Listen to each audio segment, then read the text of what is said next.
Yo, yo, yo, yo, what up, world? What up, Fight Fam? It's your boy Matt with Stay Ready Boxing TV coming at you with another one. Some news you can use and another boxing conversation. Well, and I got the usual suspects with me. What's going on, fellas? Quattro Cinco, Full of Sports, Rough House Boxing. All right, fella, one of them ones. What's going down, my people? What's going down? Yo, what it do? Man, Hey, just sitting here posted like a crackhead at the hood store. Legendary Top Cat, first one in the building. Mark Wonderlich, what's going down, fellas? We got three in the building already. Well, let's make sure we got 3 likes already then. I know we got 2 for sure. But what's going on, fella? Yeah, chilling, man. Hey, I just wanted to jump on and say salute, man. I'm gonna have to jump off real quick, man. I got some stuff bubbling at the house over here, man. So, you know what I'm saying? I just want to Man, pay my respects and say what it do to everybody on the panel and stay ready. I already were. Already. I understand how it goes, understand how it goes. Shit happens. You know, especially when you're a sergeant, you gotta make sure everything get in line. Yeah, no. That's what's up, man. Hey, but I'm gonna be checking y'all boys out, man. All right, salute, my brother, salute. All right, salute, hey, salute. salute to everybody. Already. All right, peace and Yo, blessings. one of them ones, what's going down, my brother? Yeah, what's going on? What's going on, family? We all good? We all good? Yeah, man, just trying to shake the pot and pull a dollar out, man. That's what's up, man. Yeah, man. One of them So, ones, y'all. So y'all claiming 21 Savage now, huh? yeah, boy, man, it's got a few hidden Brits out there in on your side of the water, man.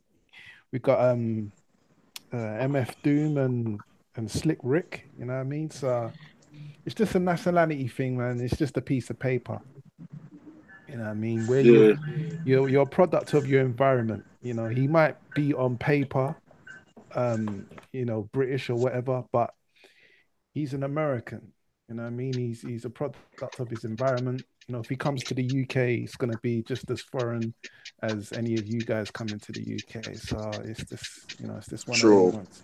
But if he comes to the UK, man, I don't know, man, he needs to fix up himself because I know he's a bit reckless and some of you guys out there, especially in Atlanta, man, you move kind of funny, man. You saw this kind of um be all you can be and just let's be wild and reckless and different just for being different and yeah, let's put on a dress and no one fuck all that shit, man. I don't know, man. It's a bit it's a bit much in it sometimes. yeah, it can be. It can We're a be, bit more man. conservative over here, man. but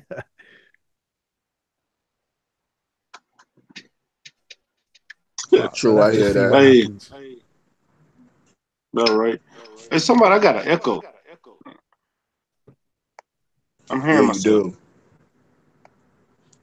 Uh, so, hey, back to that conversation we was having behind the scenes, man. I wanted to go back to it. Now,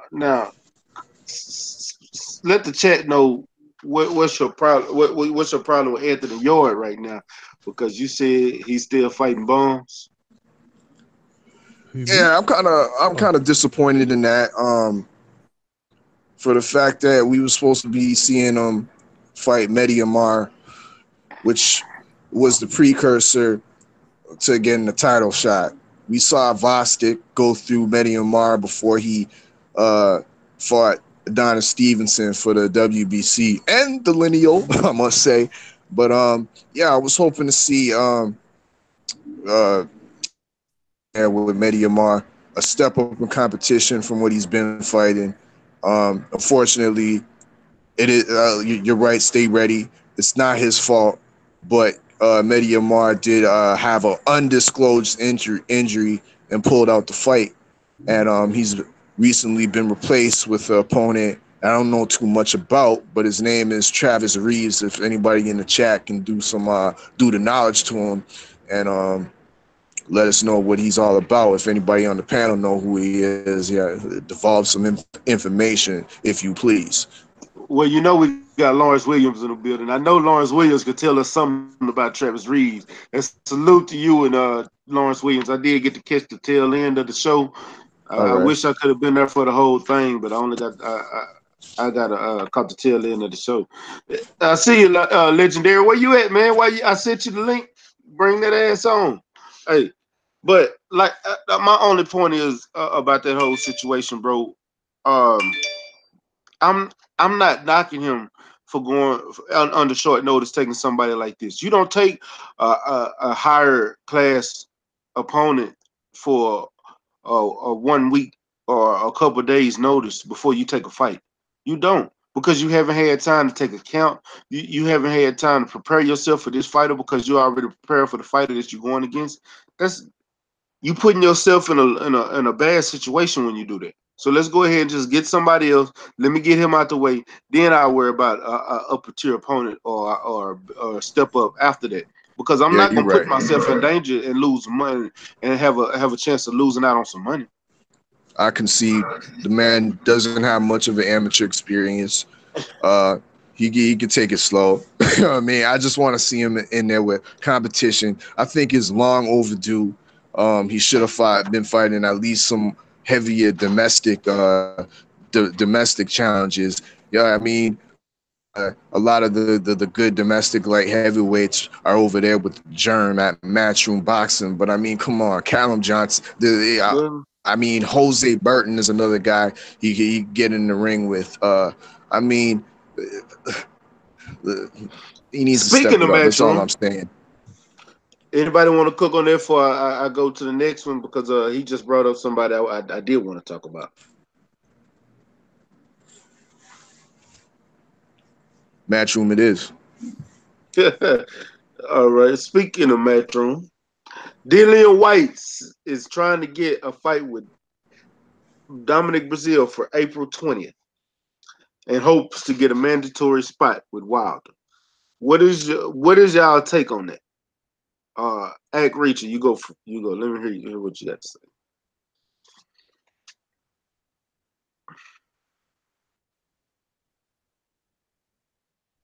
Act, you there? All right. Yeah, he's Oh probably yeah, go busy. ahead. One, yeah, Um, you go ahead. One of the ones. yeah, I'll cover for my boy.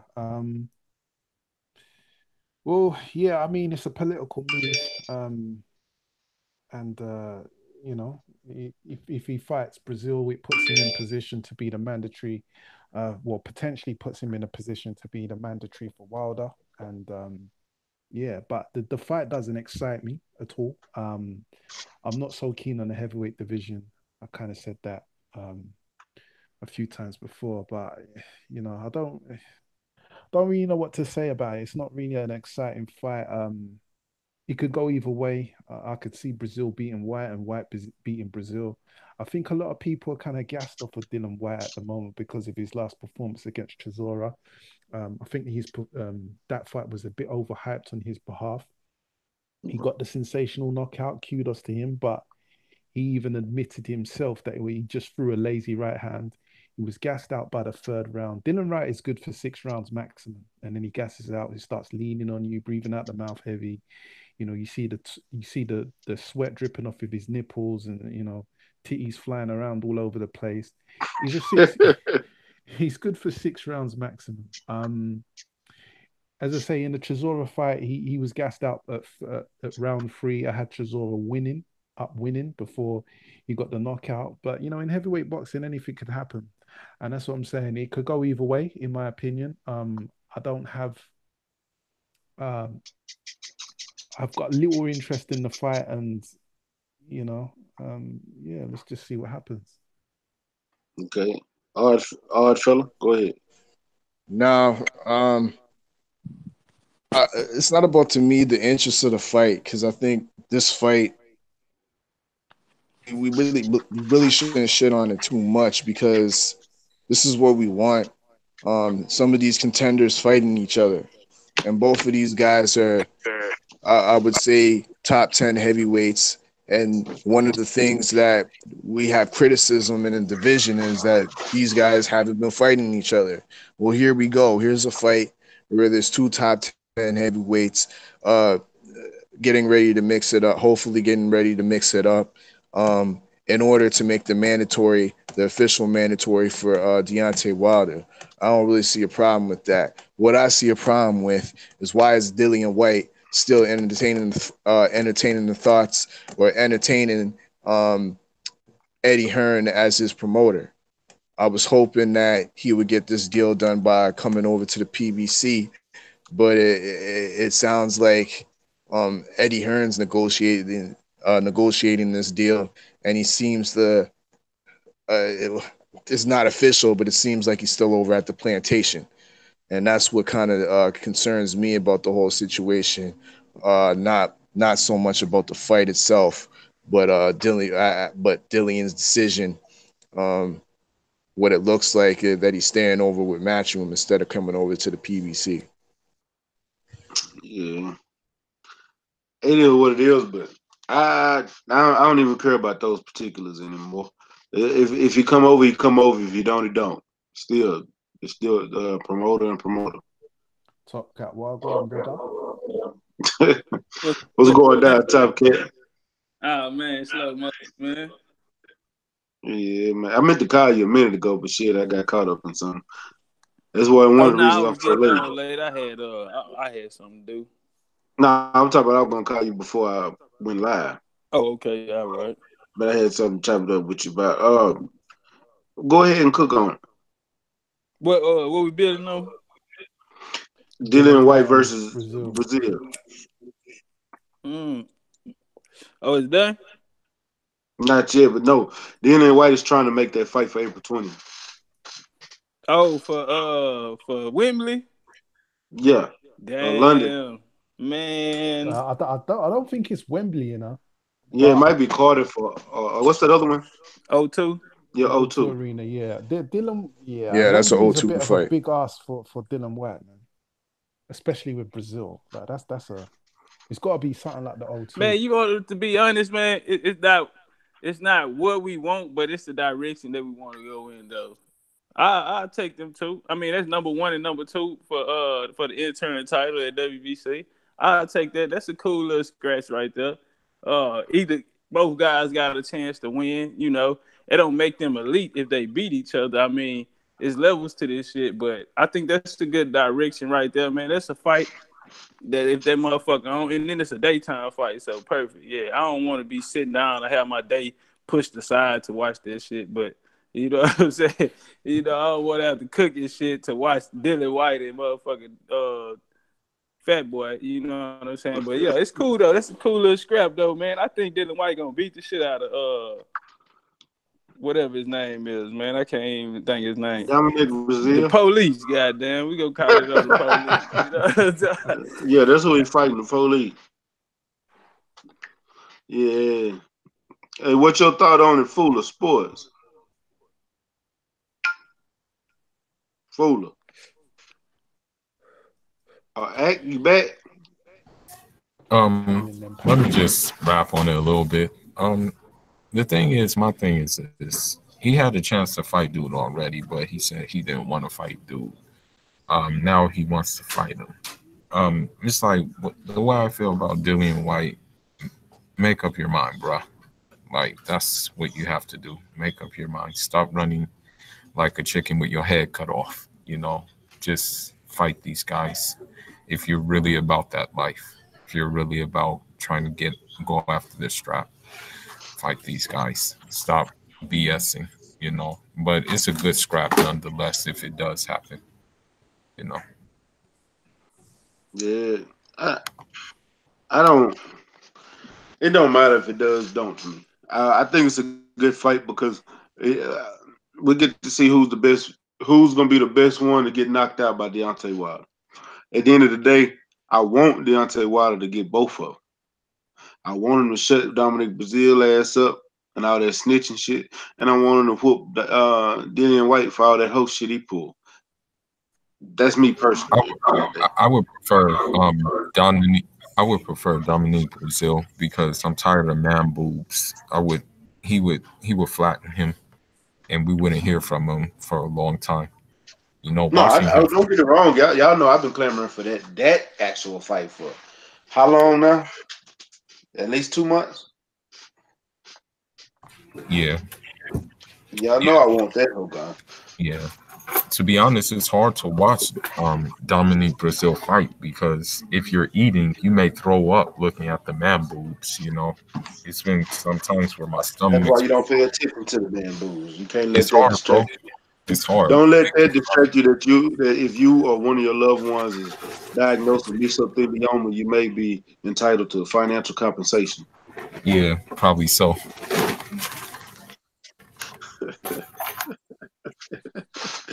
Hey man, hey, we got the more news going on. Hey, Quattro Cinco, are you back yet, or you still over there bullshit? Man, nah, man. We could go on to another topic. You know, I don't care about that fight, champ. He said it Hey better man, than me, man. man, but you've been over there quiet as shit. I just want your take on it. Even if Either just one, what either one of them bums is gonna get knocked out. It don't matter. It's just which bum you prefer to be in the ring with with Deontay Wilder. That's basically how I view it. yeah, 503. There you go. Welcome to the chat. Welcome to the chat. Yeah, what's up? What's up? What's up? H Man, Tiny, bitch. yeah, slow wiggle. And you at the Valero pumping gas, $1.89. Hello? Whatever. Where you go? But anyway, hey, so let's talk about the Frank Warren has beat. He beat Eddie Hearn for a purse bid. Josh Warmington versus Gil Galahad. Yeah. Uh, what can I say? This is Eddie Hearn hasn't won a purse bid yet. Yet, even though that was his point in taking his own money, was talking about how he was gonna win these purse bids and this and that. He hasn't won a purse bid yet. He's And then saving up his shillings, bro. but hold on. Let me add this. All the UK fans that says Frank Warren is bankrupt. He don't got no money. Dillian White shouldn't sign over there. This that. He just beat your favorite promoter in the purse bid. What does that say about Frank Warren and Eddie Hearn? I feel like Frank Warren could be bankrupt, but he got more money.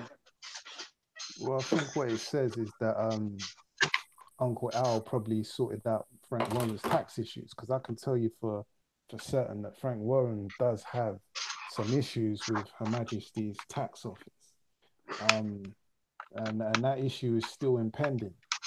So and let's not forget that Al Heyman, he struck up the deal with ITV in conjunction with Frank Warren. So we don't know what that relationship is like, but we know that Al Heyman has a history of um, looking at the bigger picture and sorting out people's tax issues and stuff like that.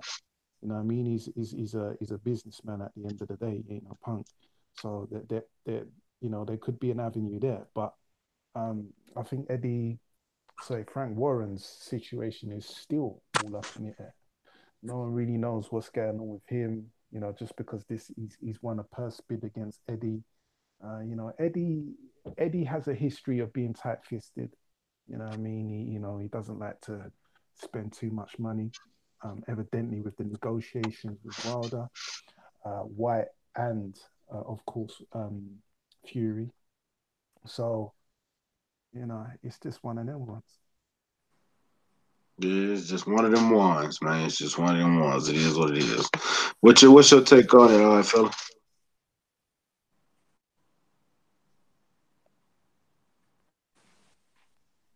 You there, all right, fella? Sorry about that. Oh, you good, man? You good? Yeah, repeat No,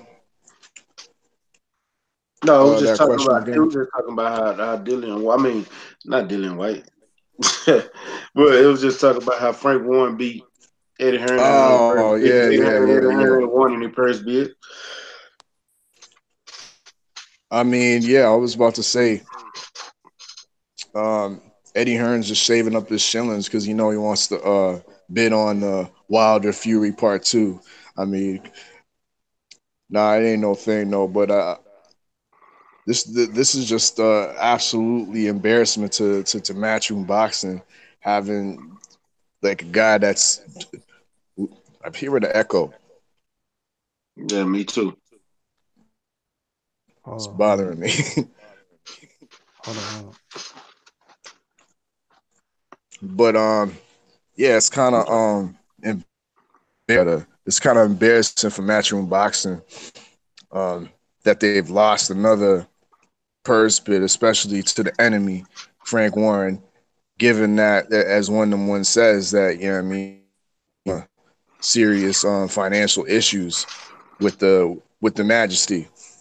So yeah, so once again, it's not a good look for Eddie Hearn, but at the same time, with him getting that or using that to zone money, the zone probably was looking at that fight and was not really interested in a all UK type of fight to bid on. You know what I mean? Spend that much money on. So at the same time, it's embarrassing, but they probably let this one get away just because the zone wants what the zone wants, and the zone needs more notoriety and more subscribers in the states. And Warrington and Kid winning that to put that on the zone, it's not going to cut it. So yeah, you might as well let that go. Let Frank Warren bid on it. Yeah. Uh, he not gonna win the Fury Wilder purse bid anyway, even though they pushed it back. No, Yeah. hell no. I was just playing with that. He ain't Oh, say that's he's, what they don't I got no was they don't got saying. enough shillings for that shit. You know Nah, what I he ain't mean? got that. Yeah, he gonna be coming out of pocket 6 and 7 million for that one. Y'all got to understand my Canadian sarcasm, man. Yeah, It runs rampant out here. understood, understood. Hey, top cats, let me what you got for that one? Oh man, hey man, yeah, what I know, stay ready. You know Was what it? a real nigga told me one day, man, old school too, man. So he was real wise when he told me this, man. He said, "Hey, look out, youngster. This shit is chess. It is not checkers, goddamn. And Damn right. goddamn, that nigga checkmated Eddie Hearn motherfucking ass, man. I mean, they suffocating him, man. Like the King Art fella just brought up, man. You have, I mean, one of the ones keep building on. And I know this is becoming a pattern. He trying to bang it on our head, goddamn. That Al Heyman is in the UK, my nigga. You know what I'm saying? So Eddie Hearn, he trying to step outside of that market. They gonna know all the numbers. They gonna know the whole truth. So when it's time to come back to the negotiation table, goddamn, they gonna be able to tell Eddie Hernandez what the numbers are. You know what I'm saying? So I don't know, that's a little bit off topic, but that's another reason why Eddie Hearn trying to get out of the trying to come over to the US. You know what I'm saying? He trying to come see if he can get his feet wet because they about to drown him out. The Wild's closing in on him. And the back I'm door both. and lose this. And the back door and lose this purse bid right here, man. It just look real bad, man. It damn near look like it don't matter to him that much. You know what I'm saying? If you're not a top priority, Kid Galahad them, fuck them niggas. He probably thinking like that. Or he probably just don't have the his business not right over there. You know what I'm saying? For him to even invest that money, because at the end of the day, this shit a hustle. You know what I'm saying? But yeah, that's my thoughts on that. Hey man, I'm gonna have to jump off, man. I gotta this nigga Rough House about to do an interview with we about to do an interview real quick with a DAZN fighter while we talking about DAZN. Already salute, man. Hey, I'm gonna have to check it out, but y'all, All right, we're gonna finish up, but I'm gonna listen to it later on. all right, cool. One. All right, bet. All right. Yeah. Fula, Also, what's your take on it? Oh, go ahead, one and one. yeah. I just wanted to also add, like, for those that don't know, about UK boxing and the history of Eddie Hearn and Frank Warren, they have a very deep rivalry. And these guys, both families have been taking shots at each other for decades. So, um, Hearney's going to see this as a loss. You know what I mean? And he's going to try and find his way to come back.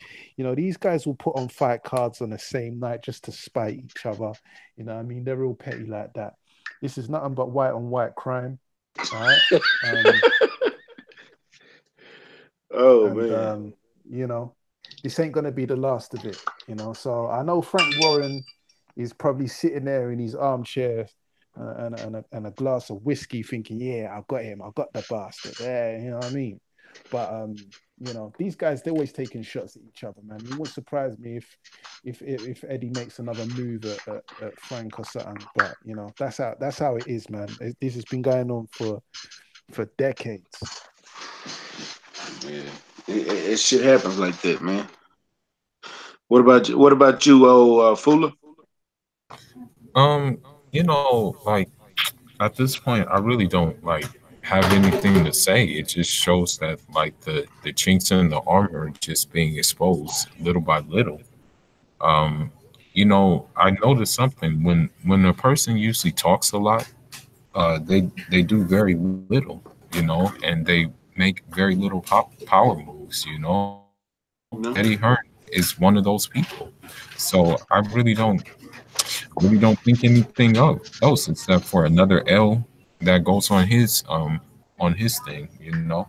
true. I now do I like either of them? No, I don't like either of them.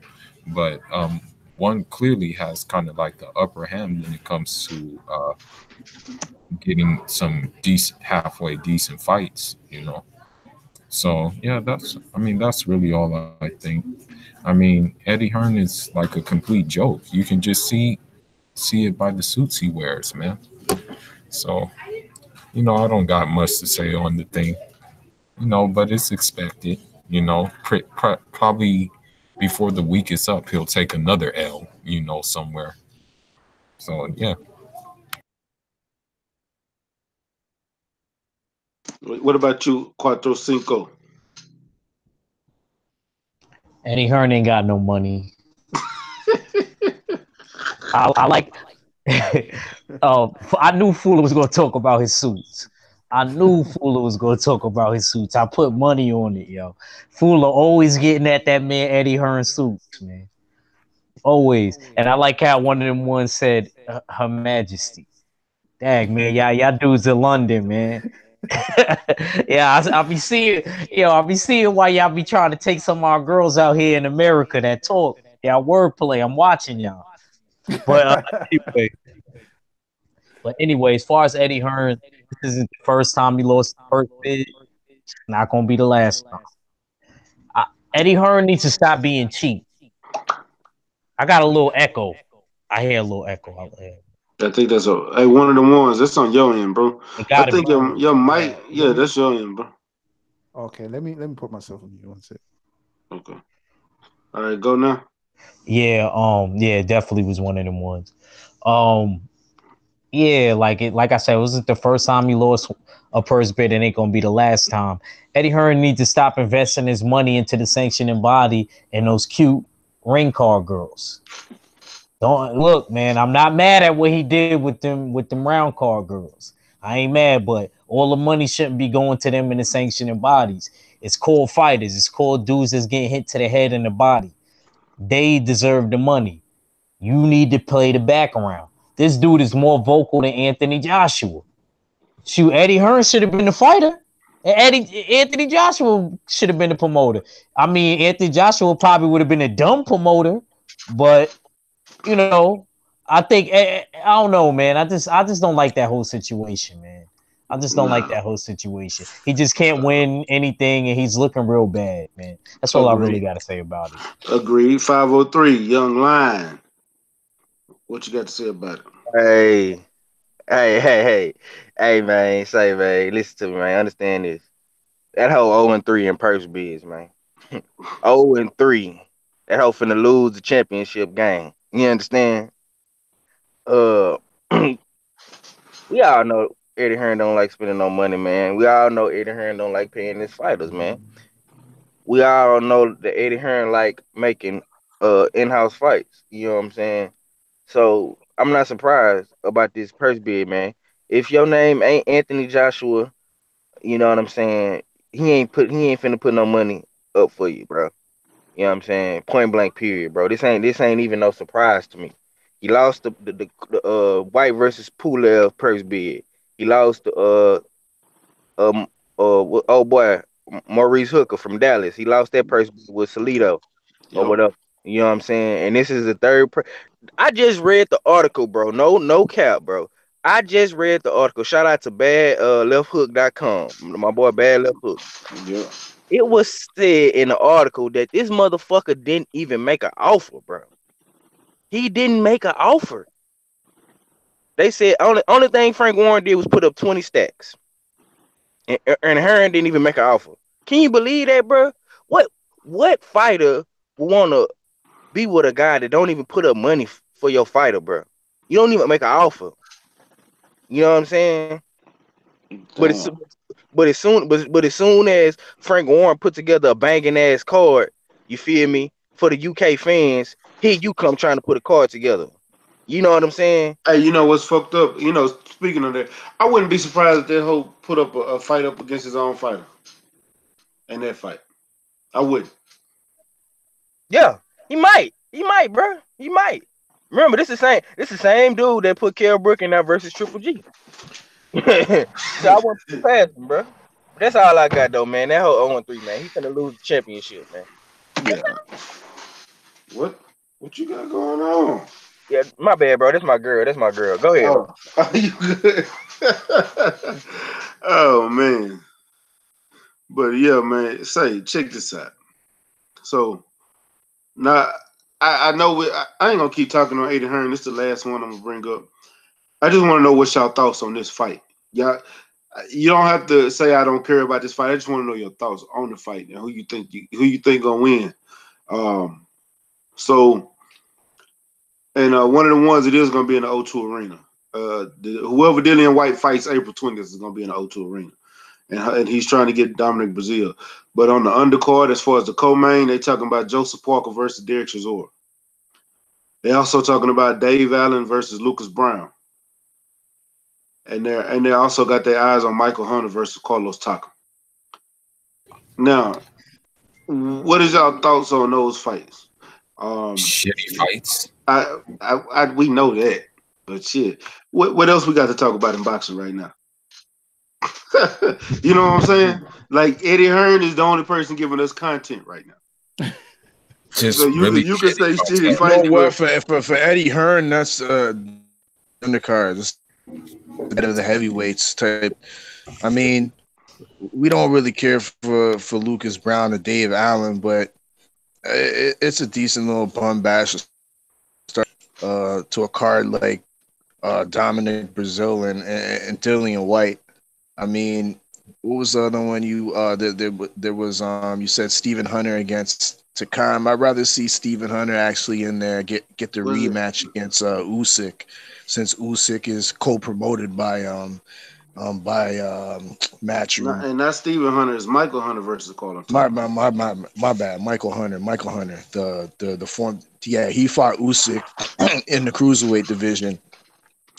I would think that would be a logical fight for Usyk to rematch him in the heavyweight division. But you're saying to come, that's once again that's a decent fight.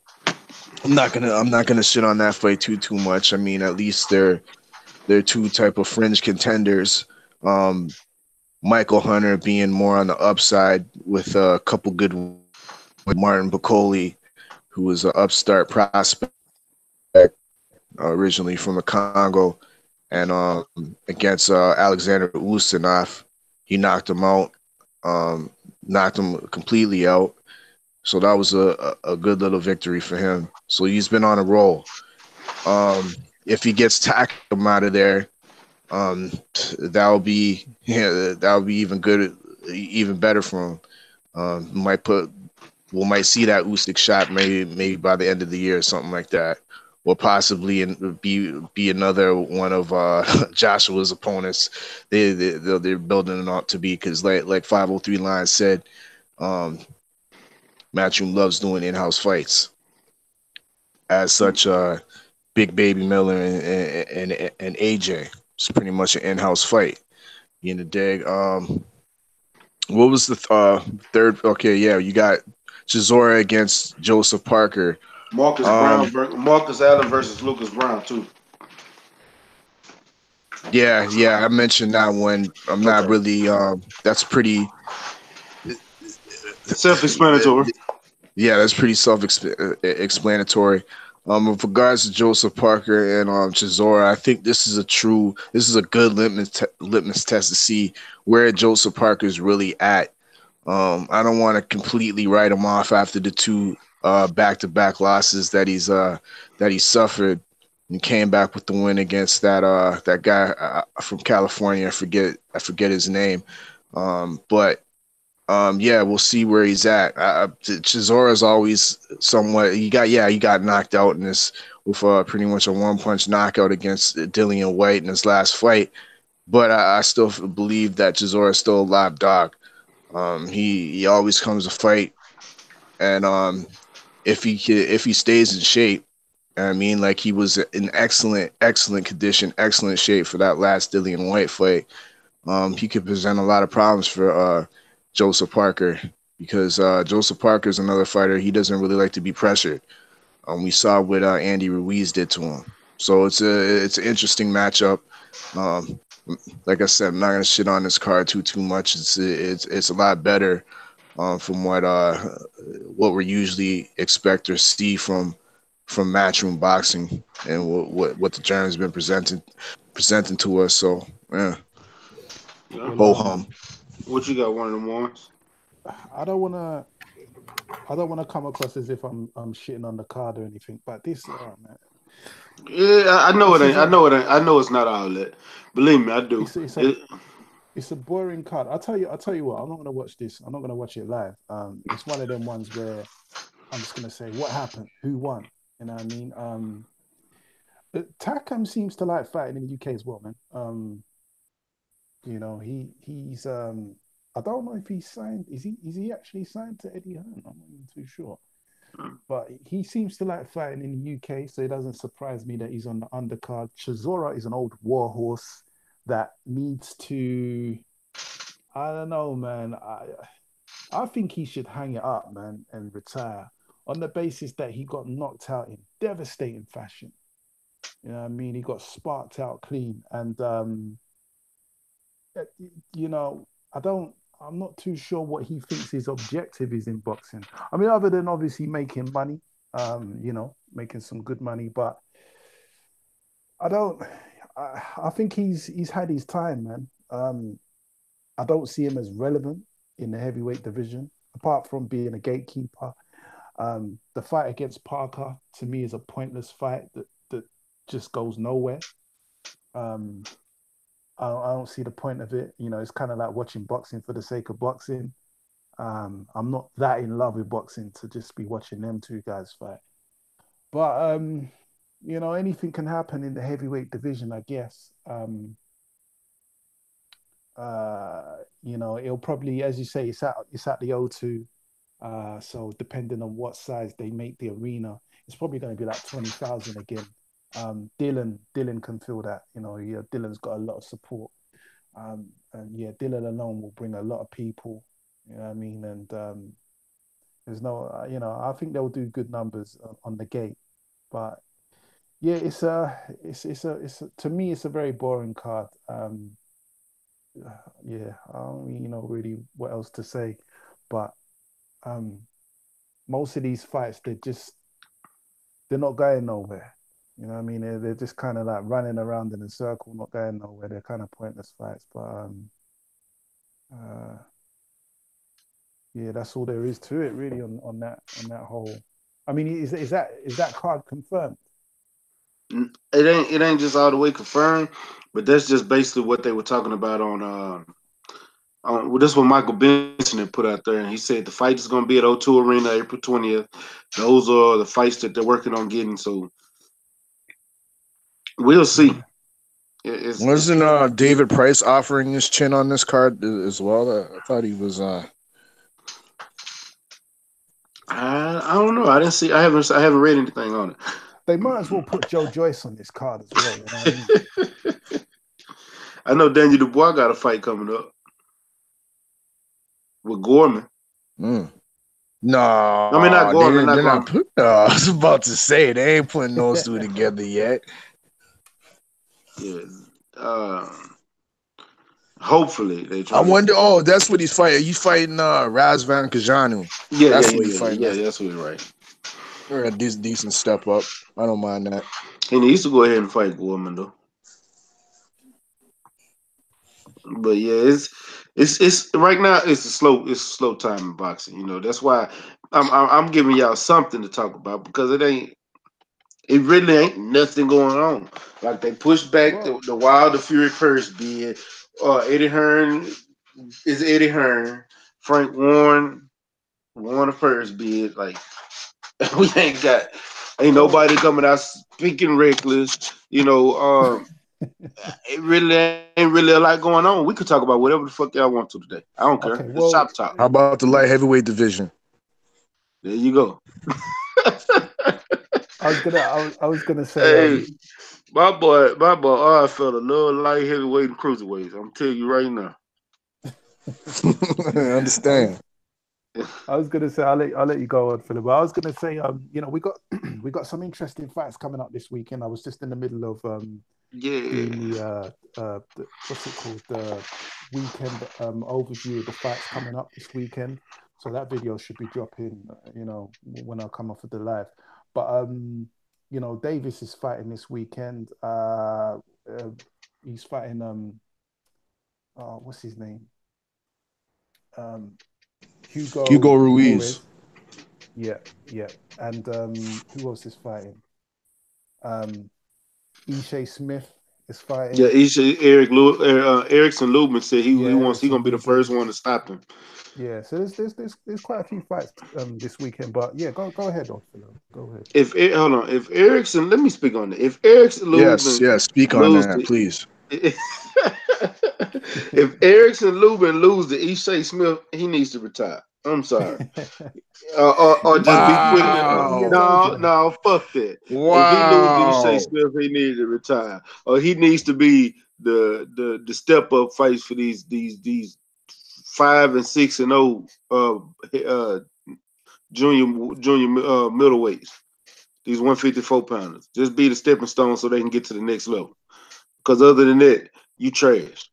I don't care. Well, I mean, I know If you do lose the Ishe, you definitely have to start questioning your future. Scrap though, man. He can still scrap, man. He's not not nowhere near the elite level, man. He's definitely a C-class gatekeeper. Ishe Smith in the same boat with Agent Broner with me. Me and Ishe Smith went back and forth on Instagram not too long ago. Yeah, he's a bit of a hothead, that Ishe Smith. Nah, he's an idiot. That's what the fuck he is.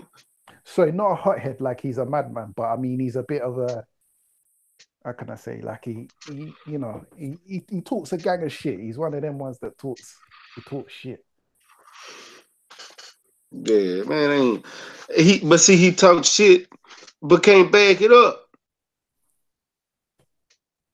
He can't back it up.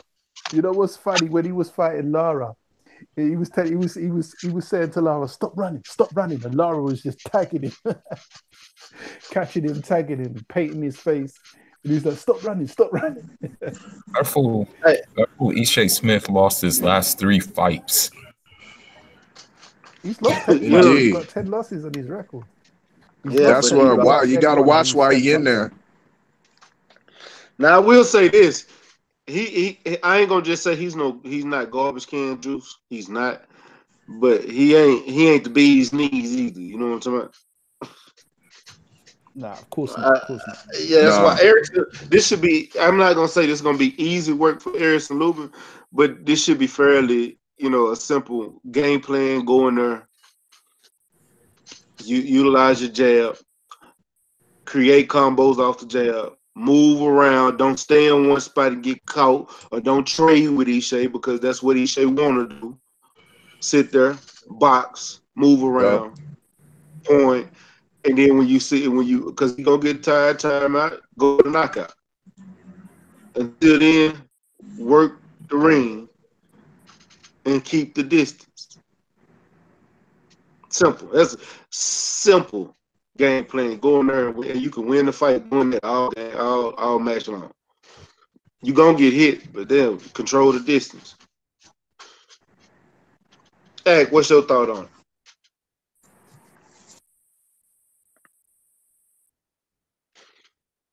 Hold You on. on mute? I was talking. I was trying to take it off from you. All right, I'm not gonna sit here and cap. I watched on Bounce Shea Smith give J Rock work. I think J Rock and Erickson Lubin is on the same level. So unless he could prove me wrong this Saturday, Erickson Lubin by totally I'm gonna tell you one thing. Shea Smith may not be shit, but that motherfucker will give you work if you let him. That's He'll what I give just you said. work if you let him. Each and everybody on this damn panel. It ain't That's gonna what be.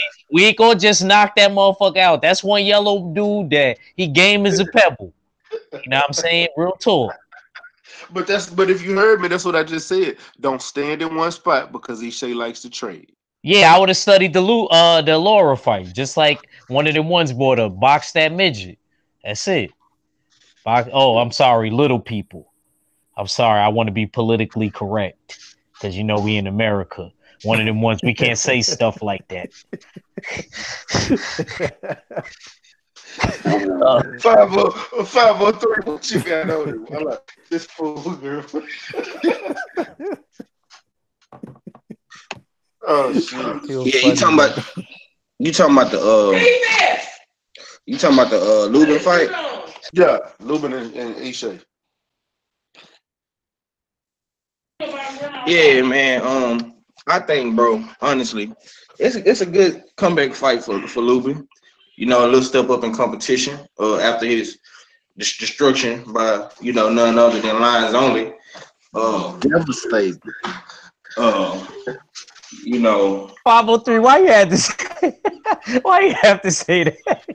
Hey, man, I'm doing a diagnostics right now on the hammer. That's what y'all asked. That's what I'm giving y'all. I'm giving y'all my hypothesis. Goddamn, Yeah, we asked, he delivered. Now, I think this is a cool fight. But I seen an article on Boxing Scene a week or two ago, baby, when we was looking for some boxing news, and it said something about Lubin wants all top super welterweights after Ishay. So I think that he's making a mistake by looking past Ishay, in my opinion. Ishay, like X said, and my brother know exactly what the fuck he's talking about, because he do this every single day. This dude is no pushover. He's no scrub or whatever. You know what I'm saying? He might not be the best fighter in the Mayweather stable or the Mayweather gym, but he's a tough cookie. You know what I'm saying? Now, would a hammer be able to smash that cookie? I don't know. I don't know. I don't know if Lubin gonna be the same, man. But I would like for him to knock out Ishay, but it's gonna be a tough task at hand. And me personally, I just want to see the kid bounce back. Don't bite off more than you can chew again. Don't make the same mistake again. You fired your trainer, and you got rid of some of them dudes you was running around with in Orlando. Now you with Cunningham, which was a good move, but it seemed like you're making the same mistake again. So I'm like, who really should we be blaming? Should we be blaming his team, or should we be blaming him as the fighter? You know what I'm saying? Because a lot of people was trying to figure out, why would you take the Charlo fight, bro? Who telling you to do that? Why is you doing that? And he felt so confident that he could beat Charlo, and now he already saying that he can beat all these other guys, or he want to fight all these other guys after Ishay. You know what I'm saying? So my thing is, he want to fight Charlo again. He said he want all the smoke with all the champions at 154. No. You didn't get my question. Yeah. Charlo again. I get it. Does he want to get? Hold on. Let me rephrase it. Let me make it sound more decent. Does he want to get knocked out by Jermell, the Hitman? No, the Iron Man. Charlo again. Yeah, Jamal is the Hitman. Does he want to get knocked out by the Iron Man, Charlo? Again. Because that's what's going to happen.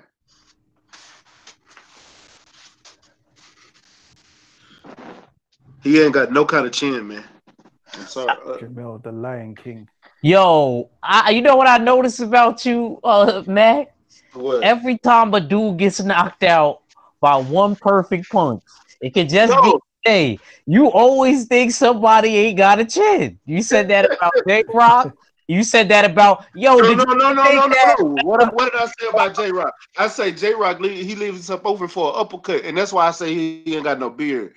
If you sit there and you fight somebody that throws uppercuts, and you leave yourself open to get hit by it multiple times, what's gonna happen? Nah, you gonna get hit. You gonna get You hit. gonna But drop. You already got dropped 3 yeah, he times got by a hit with goddamn it uppercut.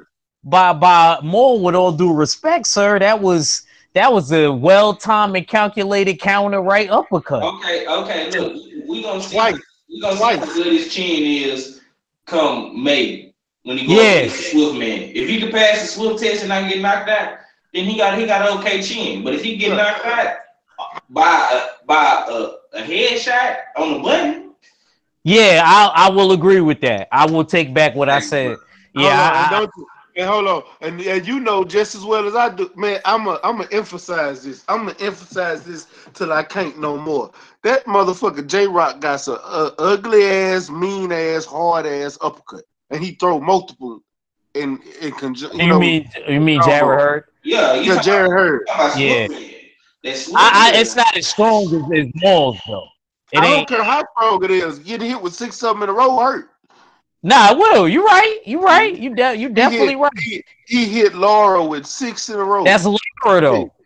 Laura didn't think it was too hard because he was getting by him. Laura got a chin though. And he got dropped, but he got a chin though. He do. Yeah, I mean, they couldn't have been bothering him too much because I know fighters. If a punch bothering you enough, you ain't gonna try to get hit by it again, bro. I ain't gonna sit here and cap, man. Like, you ain't gonna try to get hit by it again. Sometimes there's certain ones that you don't see, but it gotta be a different punch. My uncle used to have a philosophy. Yeah, you're gonna get hit by a punch, but try not to get hit with the same punch over and over. You know what I mean? At least let it be a different punch. I'm gonna tell you, I would like to see. I wish I could have seen J-Rock versus Lubin. I kept saying about that fight. I remember I brought that up on Black Fight Fans page. He said that's a good match. That is a good match right there. Really I would like to see that. I would love to see that. Hey, I was thinking the same thing. Great minds think alike, bro. If J-Rock lose to Jared Hurd, that'll be the perfect fight for Lubin to take next if he beat Isha. Yeah. Perfect match. Depends how he beats him.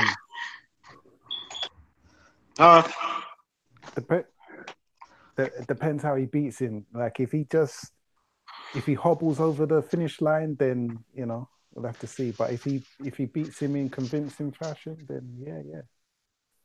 It depends how he looks. And another thing, hold on, I got yawn.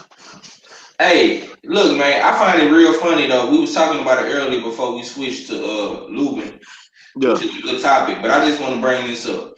Why would Eddie Hearn, bitch ass, take Amir Khan and Terrence Crawford date on April 20th, bro? Ain't that some bitch nigga shit?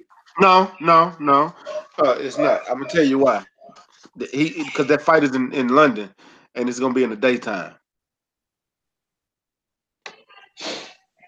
It's gonna be in the daytime. Yeah, for us, it's gonna be about 4 or 5, 2, 3, 4, 5 o'clock around that time. But what about the Khan Army though? They want to watch Amir. Is you gonna have to make a choice whether you gonna how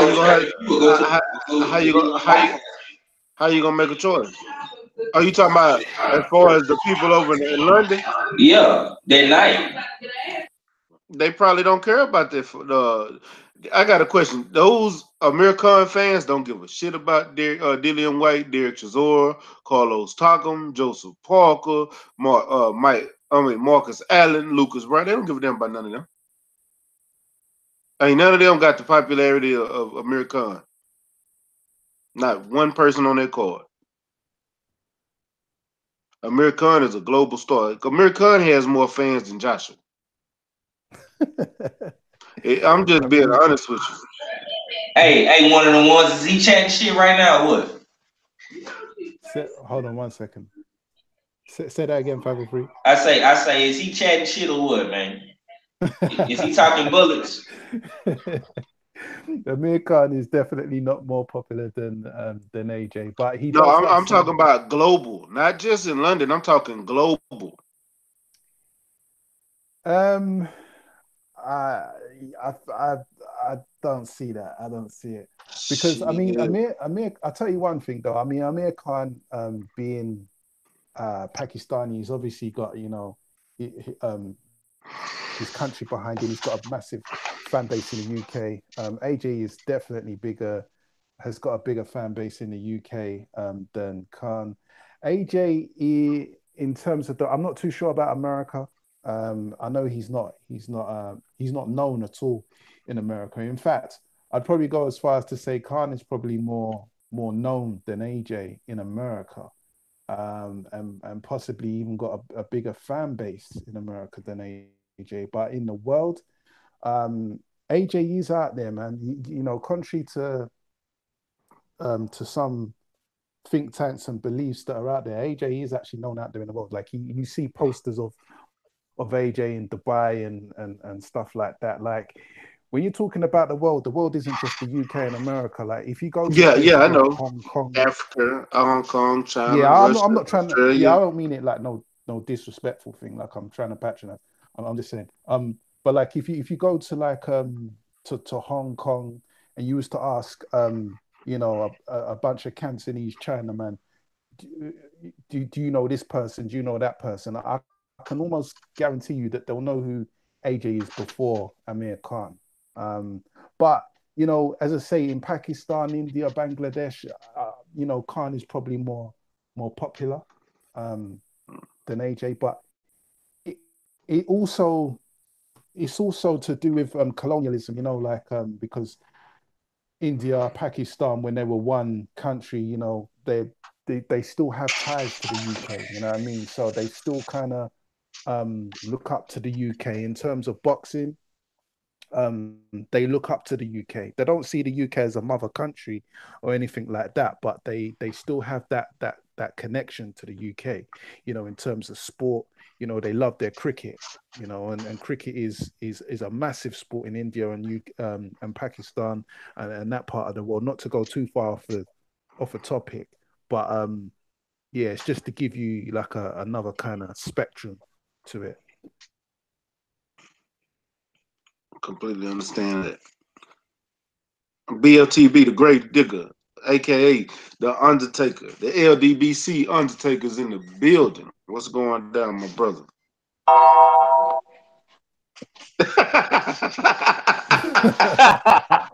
Hey, That's how you answer. The man's got an Undertaker burner. I hope that's your ringtone on the S9, champ. Oh, I hope that's your ringtone. Hey, you did that shit. Hey, man entered the room with a flipping Undertaker bell, you know. That's how it is, bro. Yo, I had to let them dudes know. He didn't even announce his name. He just had the bell. Wait, let me ask you one thing. Is he in your top for wrestlers? Facts. Okay. Right. He's in mine too. Nah, he's in mine. I just was making sure we all on the same page. Listen, man, I had to let these dudes know today, dog. Because I mean, listen, bro.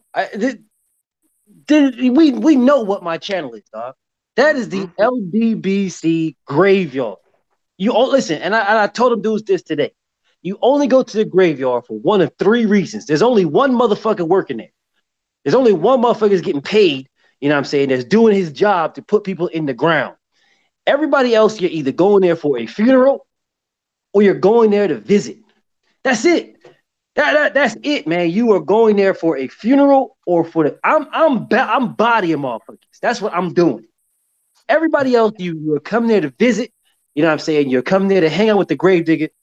Either that or you're coming to get put in the ground. These are your options, dog. These dudes be coming over here like they be coming at me like, oh, well, your mods are not letting me speak. Bitch, nigga, look. What are you speaking about? Like, they be just trying to come over here like, oh, well, I'll debate you, BFT. Debate me about what? Give me a topic, nigga. Don't just come over here talking about, oh, well, I'll just debate you. Like, bro, it's the graveyard, dog. You come over here for one or two reasons. That's it. I just got to make sure that is known. You know what I'm saying? Make sure it is known. What we talking about, family? Man, it's really random talk right now because there's really ain't a lot of news going on in boxing. But we was talking about Ishe Smith and Erickson Lubin, but then 503 talked about Eddie Hearn putting that April 20th card on the same day as Khan and Crawford. Oh, well, But he a the fool. card, He's a the card fool. ain't good no way. Bro, it don't really matter. Bro, hold on, BLTB. Now Max say that ain't no bitch nigga shit. Now I know you disagree with that. Man, that is the most. Ain't that some bitch nigga shit, bro? That is straight bitch nigga. Hold on a second, dog. But hold on, before you cook, let me tell you my point though. Let me say why I say it's not. Because it's in London, it's daytime, and it's fighters that people really don't. It's Derek Chisora. It's in the daytime for us, bro. It's in the daytime for us. The motherfuckers gonna have to make a choice whether you gonna want to watch Amir Khan or you want to go to the Dillian Whyte fight. You gotta be specific about it, bro. It's in the daytime for us, not them. Yeah, I know. And Khan and what time does if that fight comes on late? What time does it show over there for y'all? One of them ones. So what was you talking about? What time's what? What time does he come on for y'all? Okay, what time Amir Khan and Kell Brook? I mean not Kell Brook, Crawford. Yeah, it should be traditionally it should be around 10 p.m. We're airing it over here. So what time would it show over on your end? That. Oh, well, if it's over there, what, Texas? No, New York. New York. Yeah, 5 hours ahead. New York is 5 hours. Texas is about 7. LA is about 9 or something like that. So it should be airing about the fight's showing in the daytime, right? In New York. No, fights happen at like the fight will probably happen around 11:30 o'clock. Okay, right. Let me tell you what. So if it's a New York fight card, it will probably show in the UK around 3 a.m. Thank you, bro. Thank you. If it's an LA fight card, if it's an LA fight card or a Cali fight card or even a Texas fight card, it will usually show. No, so if it's a Vegas fight card, it will show about 5 a.m. If it's a Texas fight card, it will be about 4 a.m. That'll be the main. I'm talking about the main events, not the beginning of the cards. Okay. So y'all niggas gotta plan your whole damn day out to watch that shit. Y'all can't. Man, I don't know about that, dog. I don't know about that because you gotta look like Eddie Hearn. Eddie Hearn's a bitch nigga, man. And he does bitch nigga shit. So he'll do his because they ain't fights. Those are not fights. Don't nobody clamoring for these bullshit fights he's trying to make. Nobody. These are events. He said it himself. These are events. He is doing an event. You know what I'm saying? So in this event, his bitch ass will probably have this shit stretched out to a certain time to try to shit on the next fight. You know what I'm saying? Have like whatever events he's got going on to you know what I'm saying, draw the time out. So whatever fight he's got going on that date won't probably air until like 10, 11 o'clock at night over there. And then at that time, after that, you know what I'm saying, then they'll have like what other events going on. Motherfuckers, they're gonna be trying to go home. They're not gonna be trying to go home to watch the next Crawford and Amir Khan fight. So to me, I look at that as some bitch nigga shit, as a conflict on purpose. That is straight up competition on purpose. You know what I'm saying? Absolute on purpose. And I think he's doing it because Amir. And listen, you got all this time and all this shit going on. There's no way you need to put it on the same date. Amir Khan is promoted by Matchroom. So why would you put another date conflicting with someone that supposedly works in your corporation? Why would you do that? You can do it on the exact next week or week before. I mean, shit. You don't have to. He's literally taking money out of the guy that he promotes. He's taking it out of his pocket because there's some people that were willing to watch that fight are not going to be wanting to watch whatever fight he's putting on there and then watch the next fight. they're gonna want to go to sleep. There's other motherfuckers who want to plan their day out so they can get some rest, whatever, and then get up at a certain time so they can watch the Amir Khan fight. That's some weird ass, whack ass shit to me right there, dog. I get what y'all saying. You know, my only thing was just the times. You know, they don't overpay. Damn, I got the fucking hiccups. They don't overpay for it because they only gonna pay $20 for the pay-per-view anyway. But yeah, staying up late after all that, yeah, that is kind of let me one of them ones. Let me ask you a question real quick about. Hey, before you ask him, before you ask him, let him answer because he wanted to comment on it. Then ask him because I want to hear his comment on it. Let me tell you something, right? To you guys, it's like a big shock. You know what I mean? Oh, you guys are staying up to 4 a.m. and all of that. We've been doing this, you know what I mean? This ain't nothing new. We, you know, ever since I can remember watching Mike Tyson fight Frank Bruno in Vegas, you know what I mean? Watching my dad and all his boys shouting, and my mum's upstairs, and you know, she don't understand what's going on, and you know, I'm there with my dad and all these brethren, and we're watching a fight at 4 or 5 o'clock in the morning and stuff like that. We've been doing this, you know what I mean? So it's not no shock for us.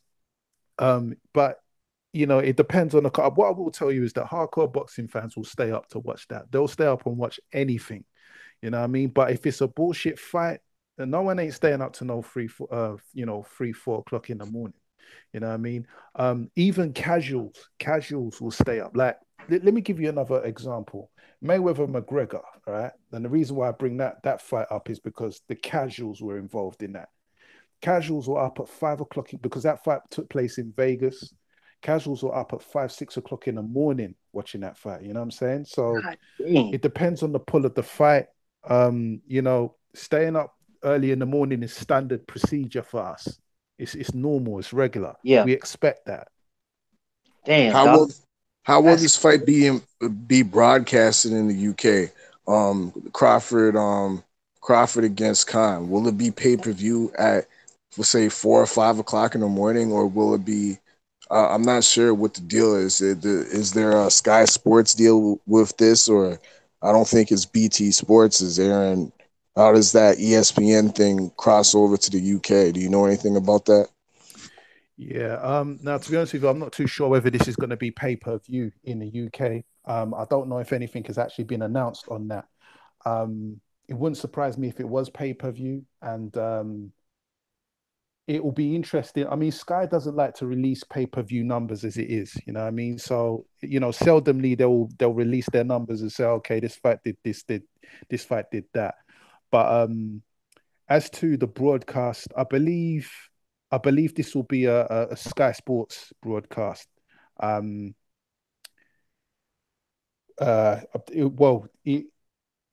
should be a Sky Sports broadcast, but it really depends. I don't think anything. I haven't heard of anything in terms of pay-per-view, so I'm assuming that it's not going to be pay-per-view. And if it was pay-per-view, I'm sure I would have heard about it by now, because even, you know, like some of my casuals would have said, you know, if you heard about this fight, Crawford or whatever. So that's still yet to be confirmed, really. But usually with ESPN fights, ESPN's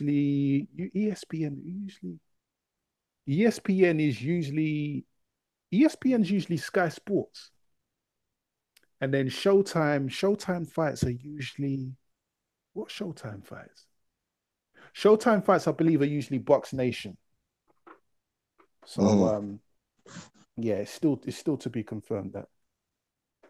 Bro, I'm still tripping off the fact that you guys are used to getting up at that early in the morning to watch fights, bro.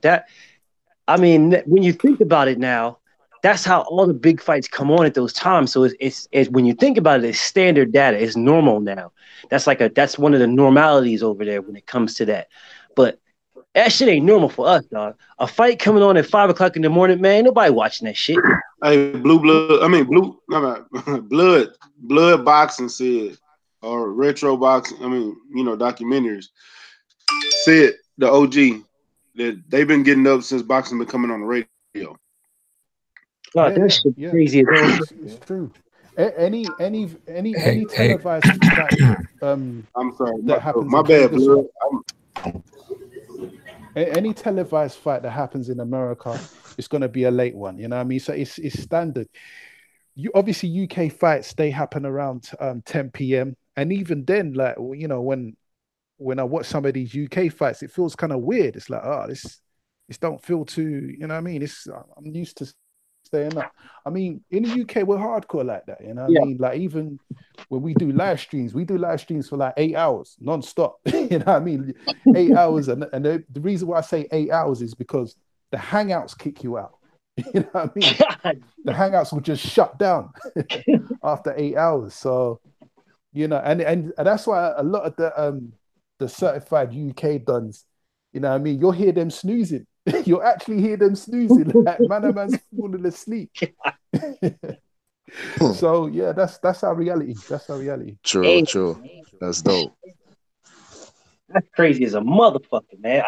I can't even imagine doing that shit, dog. I swear. BFTB, hear this one. Which weekend was it? I can't remember which weekend it was, but there was a fight happening in the UK.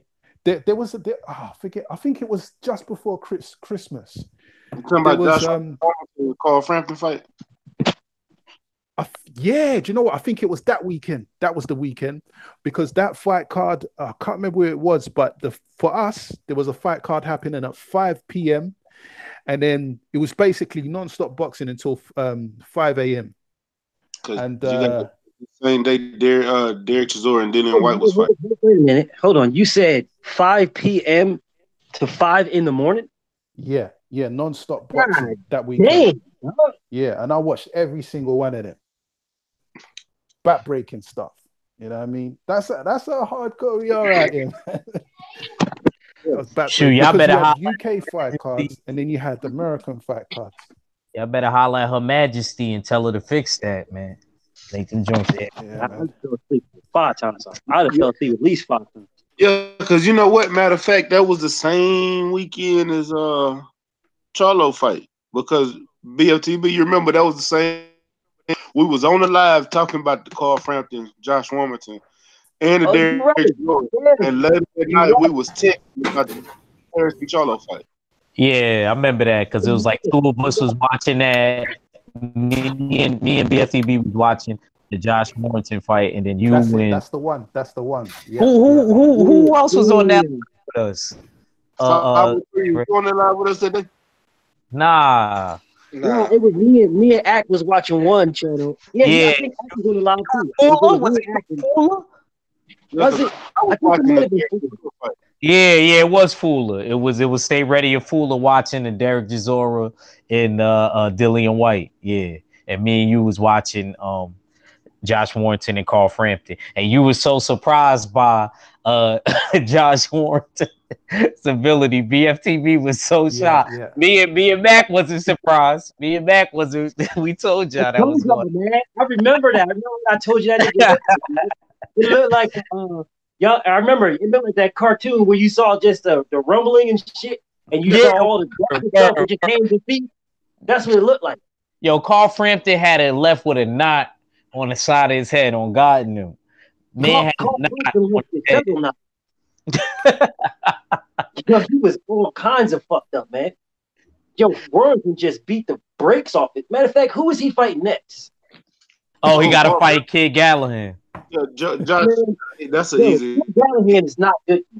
I never watched him fight. That's probably like one of the only fighters I never see fight. I never see him fight. Kid Gallahan is not good. I thought he lost his last fight. Was it the last one or one before that? Whatever. He is not good to me. For real, he's not good. I got Josh Warrington putting hands, feet, knees, and ankles all over this dude. I'm being dead ass serious. I don't agree. I don't see Kid Gallahan bringing nothing to the team. Huh? That's the fight Eddie Hearn lost the purse bid on. Oh, I don't see him bringing nothing to that table, dog. Nothing. Kid Gallahan is not bringing nothing to the table to beat Josh Warrington. Nothing. I'm being dead ass serious, dog. He ain't bringing nothing. Nothing at all. He can bring his boxing glove and his trunks, and that's about it. That's all he's bringing. He don't need, man. Dog, this is about to be a slaughter, man. a slaughter. If Kid Galahad thought that he was good, if they hyped him up, and they did hype him up to me. To me, Kid Galahad's a hype job. No. To me, he's a straight hype job to me. He's not a hype job. In that position, even be anything to me.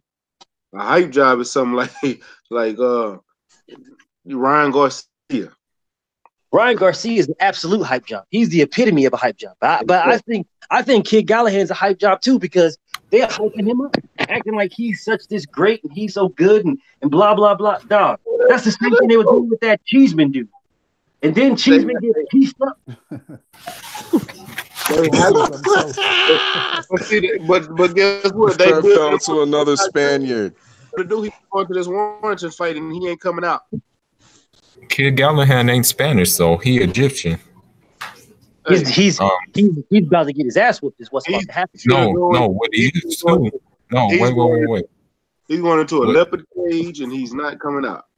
No, what he is too is he's a juice head too. He was eating Skittles too. So I don't even rate him. I don't even rate him. Things don't give you skills. Nah, I don't even rate guys who eat Skittles, man. Like they don't give you skills. He going here with he going here. Josh Warrington is not a. He's one of the top fighters at featherweight. At 123. I want to see him fight Gary Russell. I want to see that fight. I know Gary Russell gonna win, but I want to see that fight because those are the top of the division. Ain't nobody gonna beat Gary Russell. Ain't nobody. I don't know about that. Huh? I don't know about that, man. You think Josh Warrington can win Gary Russell? It'll be a close Hey, fight. man, listen, man. Styles make fights, dog.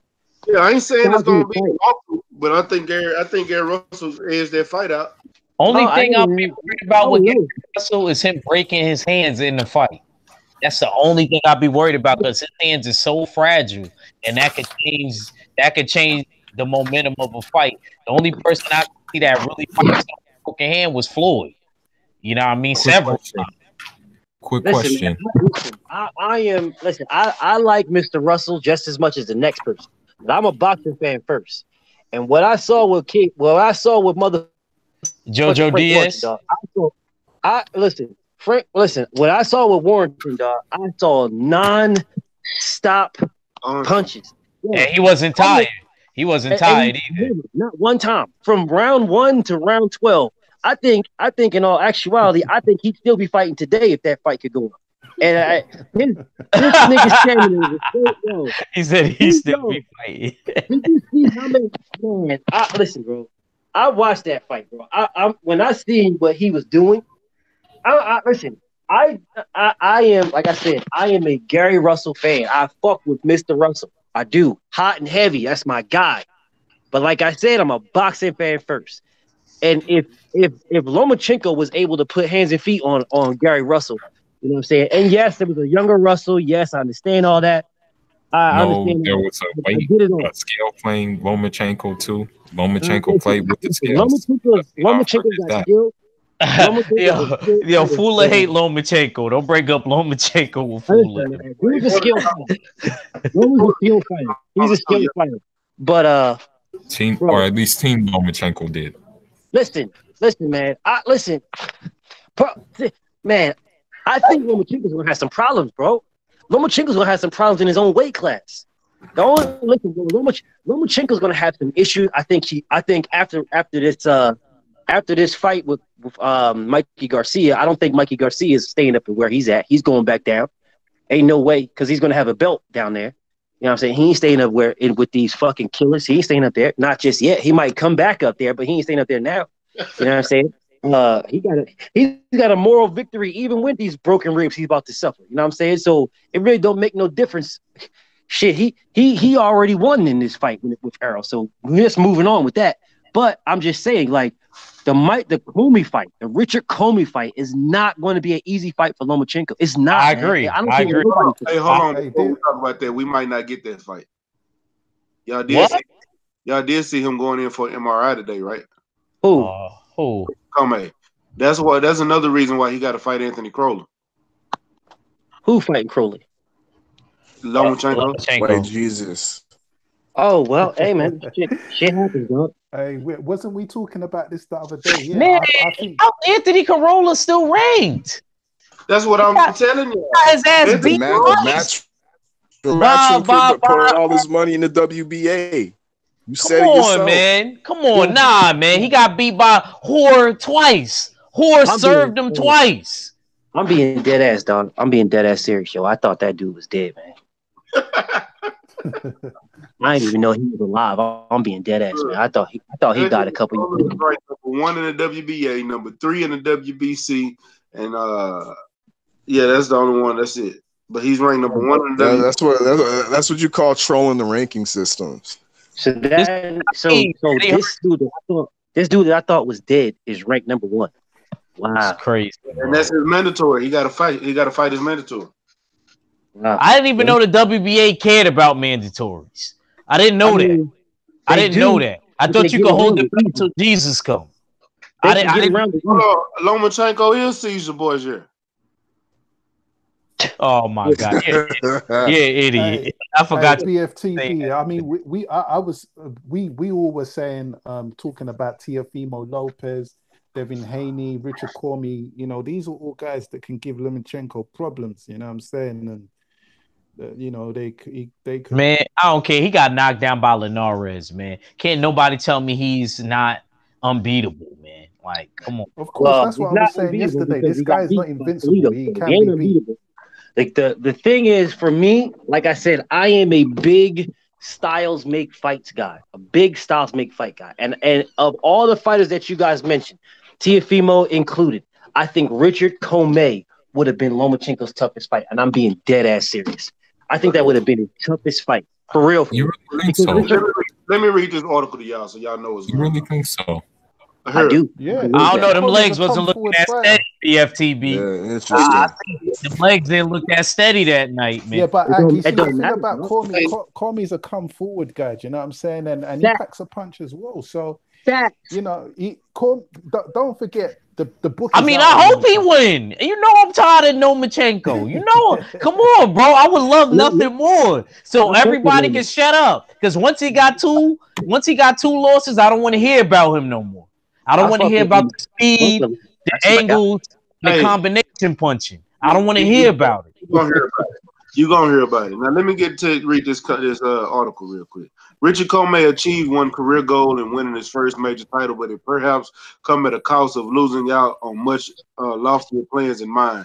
The thrill of the lightweight title second round knockout against Insta, or whatever his name is, over the weekend is dampened by news of a newly crowned champion suffering an injury which could postpone plans for a coveted April 12th unification class with Vasyl Lomachenko. What was thought to be a bruised knuckle is now believed to be a floating tendon across the middle knuckle of his right hand, as was discovered during the doctor's visit Tuesday. A full MRI examination scheduled for this Thursday will provide a full extent of the injury, but for now it looks to be enough to put a newly crowned titleist on his desired showdown for Lomachenko on ice. Hey, man. That's See, that right there could take that punching power right there. Something little like that, fellas. He may not, the snap on his punches may not be the same. And that's what he gonna need to keep Lomachenko, to paint Lomachenko face, because he gonna paint Lomachenko. I don't think he could win, but he gonna paint Lomachenko. I think Teofimo got the best chance. I just don't want Teofimo to sit there and counterpunch him to death. Quick question. Teofimo got to throw combination. Quick question. Completely Who wins between Warrington and Rigondeaux? I think Warrington can pull that out.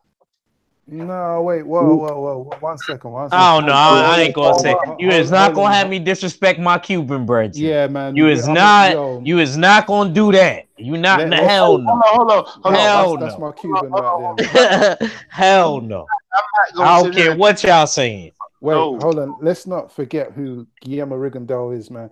Look, first of all, I mean, he's just come back. The problem with Rigo is he's had too many long breaks in his professional career, and it's a combination of many things. But anyway, he's only just come back. He's done what he needed to do in his comeback fight. The game is kind of reset on Rigo right now, but let's not forget who the fuck this guy is. You know what I mean? And what he's done. Is. But Rigo is getting older too, and Josh Warrington is younger. Yeah. With all that being said, you know what I mean? Rigo's a legend. You know what I mean? And to say someone like Josh Warrington, he had one good performance. Name any other performance that Josh Warrington has had other than the last one with Carl Frampton. So you know what I mean? This performance he pulled out of nowhere. And the last person that I saw pull a performance out of nowhere was BJS. You know what I'm saying? I'm not trying to suggest anything, but I'm just saying. You're not trying to suggest what you're trying to allude. I'm just saying. Come on, bro. I'm just saying. So Come on, bro. Here's my problem with this one, man. Again, BFTB already said that this guy had some type of extra, some extra energy. And from what I heard, he came running into the ring with shit. You know what I'm saying? Bro, here's my thing. Now we're talking. Go ahead. Here's my thing. I am a styles make fights type of guy. I literally just said that. I am listen. What Josh Warrington does so great, what I'm so impressed with, is exactly what Rigondeaux wants you to do. Rigondeaux will destroy Josh Warrington. I'm destroy him. I'm talking about broken face, jaw, neck, skull. Rigondeaux got ungodly punching power for a little dude. Yeah. And what Josh Warrington does so great is he comes straight at you, right for that action. He wants that work straight at you. What Rigondeaux does so great is counterpunch fighters that come straight at you. Now this is not me going against anybody for any other reason but the style of fight. The style of fight. If what Josh Warrington does so good, the reason why Lomachenko was able to beat Rigondeaux like he did is because Lomachenko just moved around. He didn't listen. He came straight at him, but he also used lateral movement to make sure that Rigondeaux wasn't planted in one spot to go get him like that for no counters. You know what I'm saying? Josh Warrington don't do that shit. Josh Warrington comes right at you and he empties the tank in every round. I don't know how the fuck he does it, but he emptied the tank, go back to the corner and refills his tank, comes out and does it again. Yeah, Tesla. Bro, yes, a straight Tesla. The problem with the Tesla is he's running into a Mack truck. Bro, listen, listen, damn shame what they did to that dog. That's all I'm gonna say. And to add to that, Moses, I'll just get this last one in. Moses Chucky Flores, the tall guy. We remember him. We remember that bum. Right. We got him out of there. I watched my homeboy. I watched this dude, Daniel Roman, beat the shit out of him. Exactly. For real. With that being said, Moses Flores threw everything at Rigo. To the point where he had to take a dive because he knew that, I can't touch this guy. So he fell over. He literally just fell over.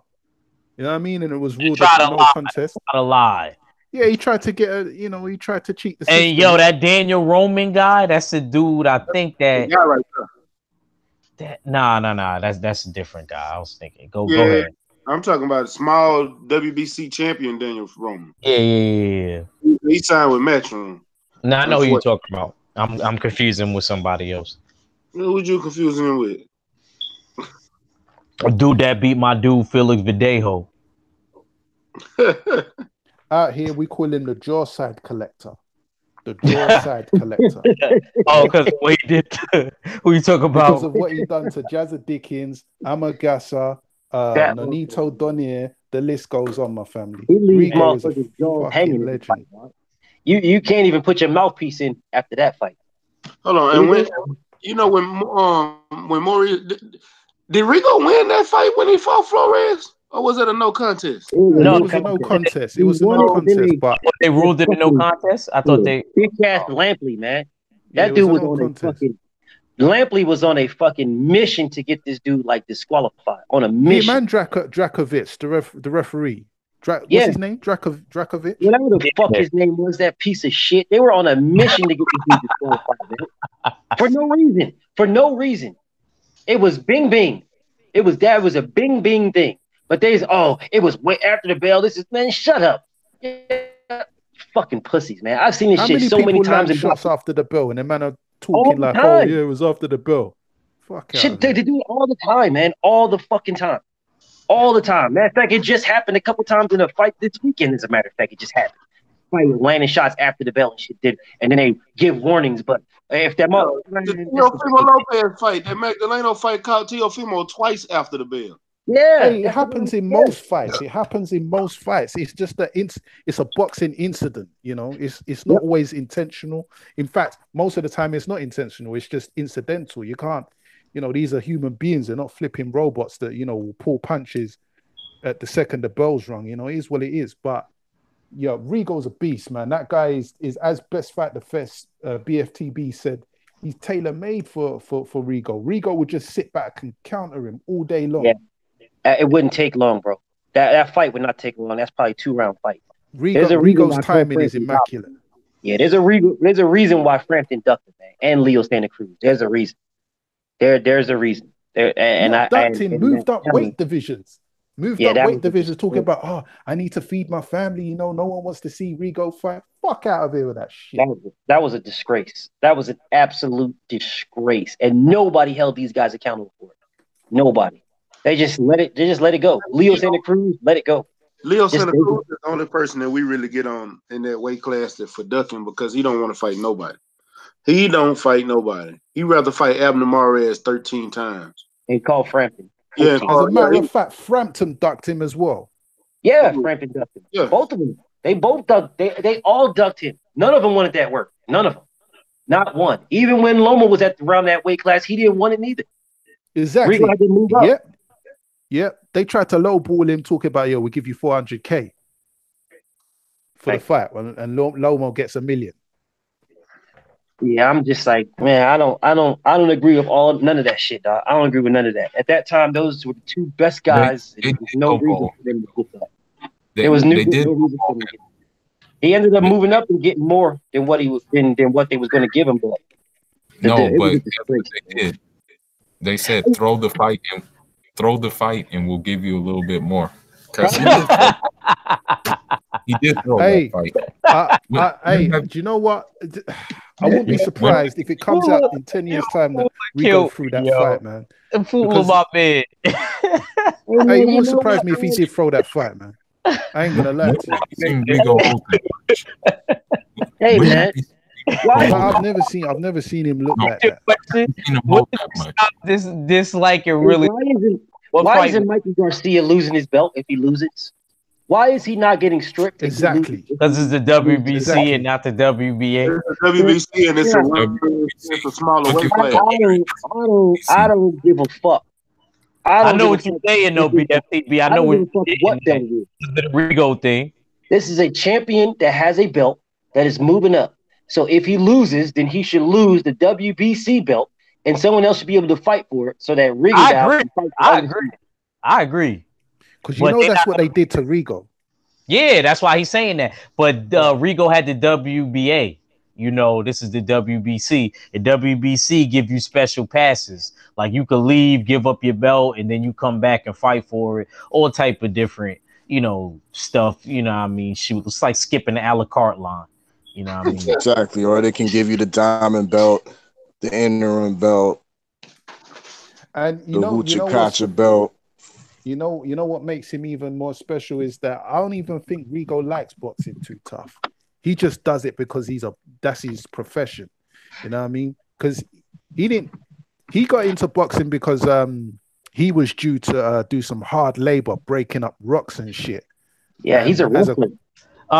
Gary Russell, from what I hear, it's like that with him too. So that's why I would like to see that fight. I heard Gary Russell, like his mentality is that he views boxing as a business. He really wouldn't want to really be doing it either.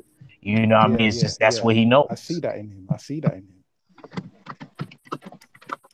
I don't know. I know Rigondeaux was a wrestler though. That was his.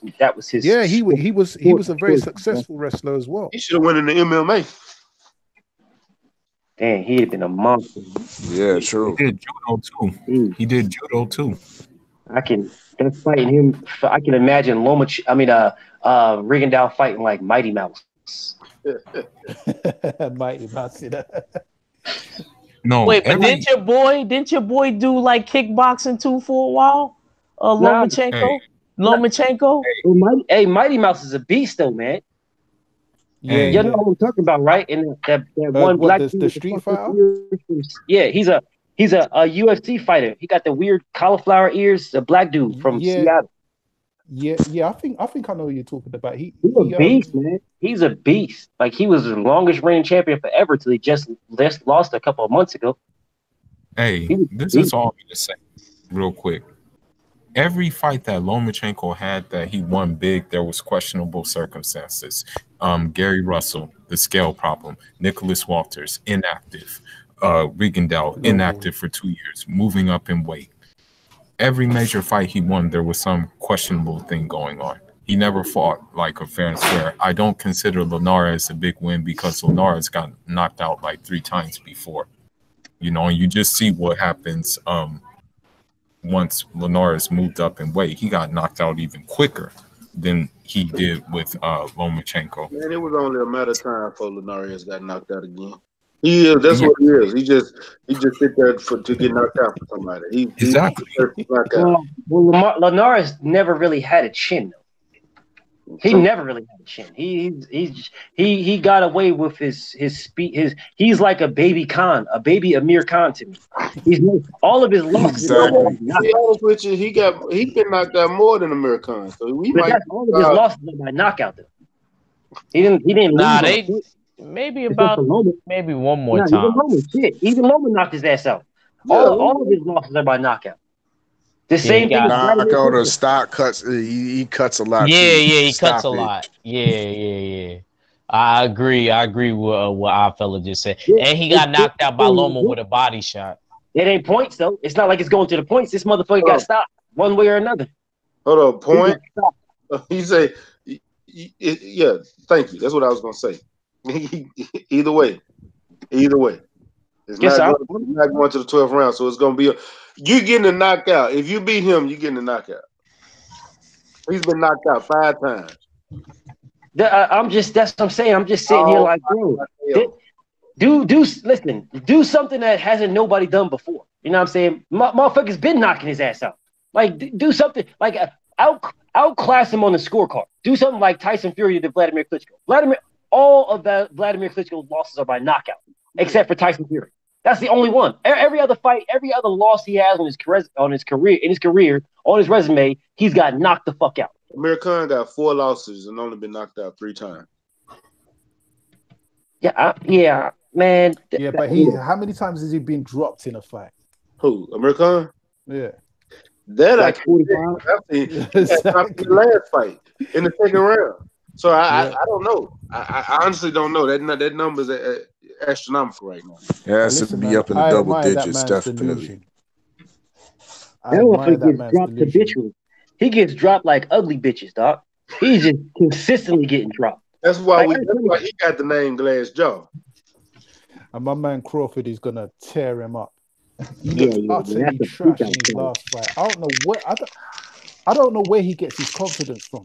I don't get it. Like I'm truly like perplexed as to how and where he gets his confidence from. Because it's called the Plex in Texas. Hey, pistachios down. Ain't pistachios. These is Rice Krispies, champ. Oh, okay. I gotta think about that too, man. Hey, one of them ones, man. You really got me thinking about that. Like this is a confident motherfucker right here, though, man. But every time he gets touched, he gets dropped. And it's not like he gets dropped and then just like goes down. He gets dropped heavy. It's like a sack of potatoes. He falls the same way every time. Every time. It's like you get him and he turns to the side and falls face first. Go look at it. It's like damn, what man? I'm really thinking, how does he have this confidence? When you get knocked the fuck out like that, you shouldn't be having that confidence that you have, dog. When Canelo sparked him, he looked like a whirling dervish when he dropped to the ground. That fool looked like a a balled up paper bag basically when he fell to the ground. He And you know fell what? so hard. That was dog. probably the most devastating knockout I've ever seen. Which one? The Canelo knockout. I don't know. I think Canelo. I like the Kirkland knockout. That Kirkland knockout was vicious. That was devastating. But then the question is though, who has Canelo really knocked out of note? Nobody. Phil LeGrec. Khan's a smaller guy. He was moving up in weight, so But Khan. I don't know. He really hasn't knocked out anybody of note. Canelo ain't knocked out anybody of note, basically. How you mean, bro? Beefy Smith, Liam Beefy Smith, notable. And to be honest with you, before he knocked out Beefy was giving him work. Beefy was giving him work. Quiet as a motherfucker. I can't believe you just said that. Beefy Smith, I was reaching, dog. I was reaching, but at the same time, Beefy gave Munguia work. Yup, Beefy. Give anybody work though, dog. Yo, Beefy. That's all you need to say right there, dog. Beefy. I'm telling y'all. Let me tell you. I swear, Beefy is the original cause of Kell Brook's injury for that Triple G fight. I mean, I'm telling you, man. He had black eyes going into that during that training camp.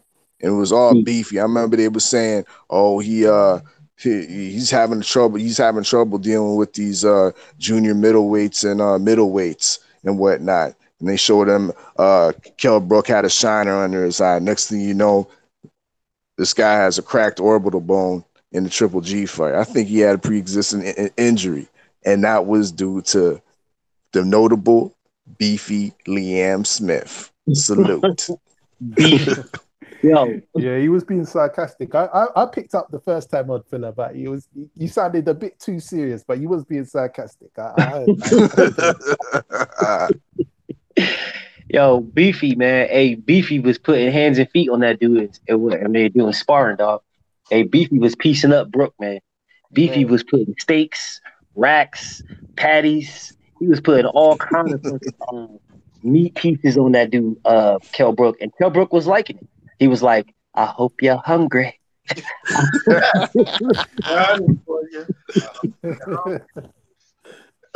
out to Abel Mahara. Hey, you know what? I got that thing off of you guys, I was like, what is this? Why do they keep saying this thing? Like, what is that? And I had to go and hunt for it. And then he was talking about some chocolate brownies or something. I was like, that's what he called his hands, bro. He called that's it, yeah. Okay, that's where you guys have got it from. That shit just don't sound. Why would you call your hands brownies? Brownies soft as tissue paper. Because well, Amir Khan said he plays for the other team.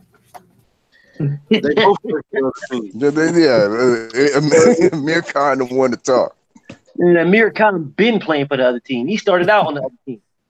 Getting called with trannies. He only got a girl, you know what I'm saying, so people can see him with a wife so they can think that he's not on the other team. He don't give a fuck about her. You could tell for that. If AJ was slinging heavyweight meat to that chick, you know what I'm saying? He was slinging heavyweight meat. He's a low-key joking. No.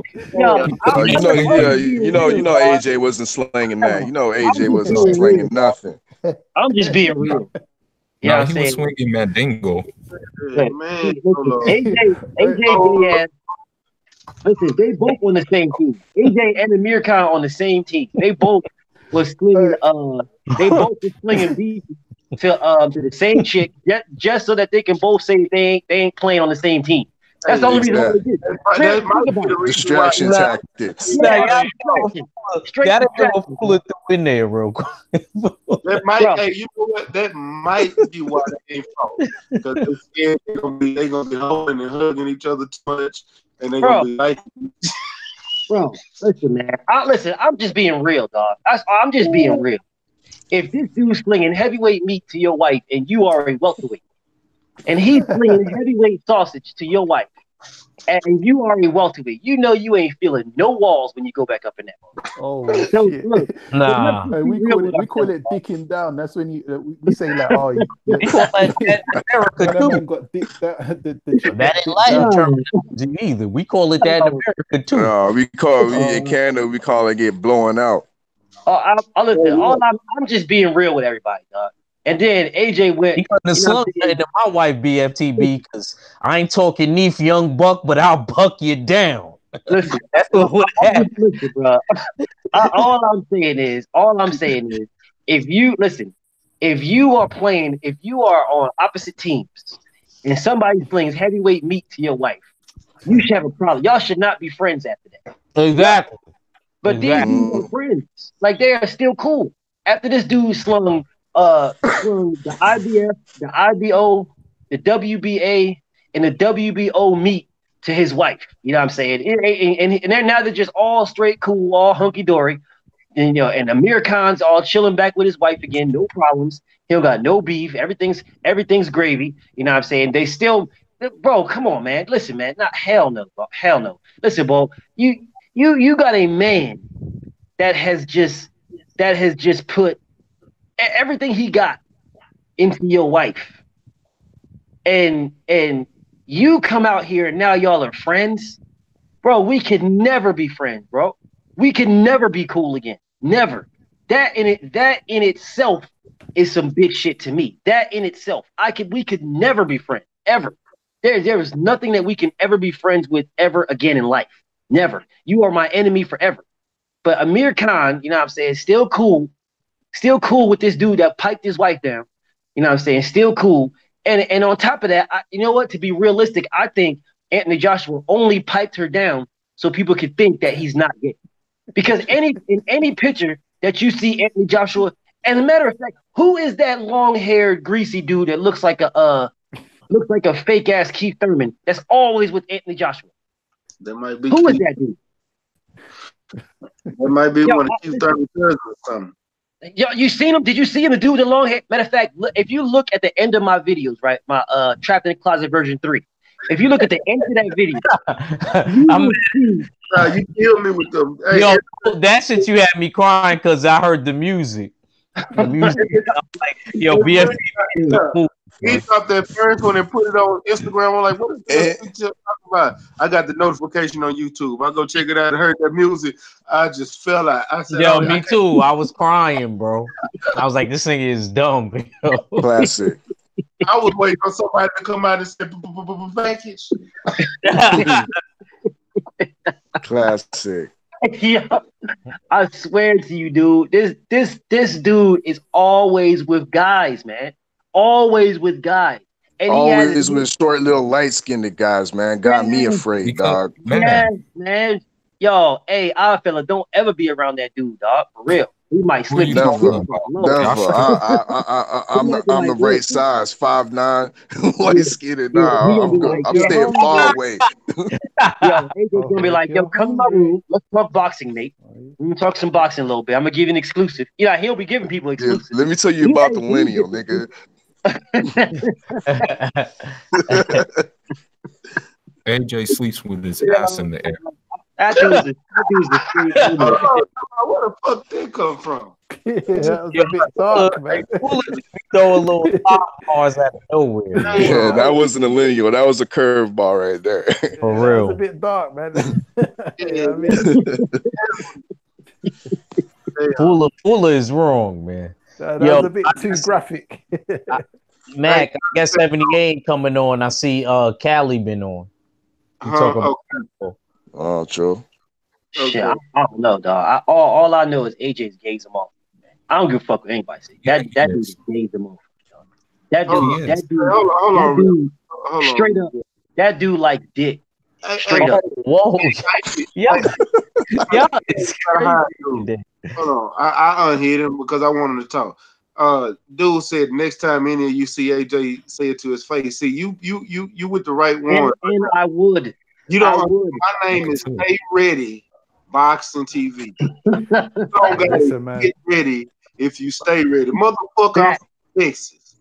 Facts. I've seen the strap. I've seen the And strap. for that dude that say that, we got somebody on the panel from the UK. That's one. Two, I ain't gonna lie, bro. You know my mouth don't stop. I'm from New York. Look what Jarrell Big Baby Miller said. That's a preview of what I would have said to him. Talk about mama, you know what I'm saying, bro? So don't that shouldn't surprise you if we would say something like that.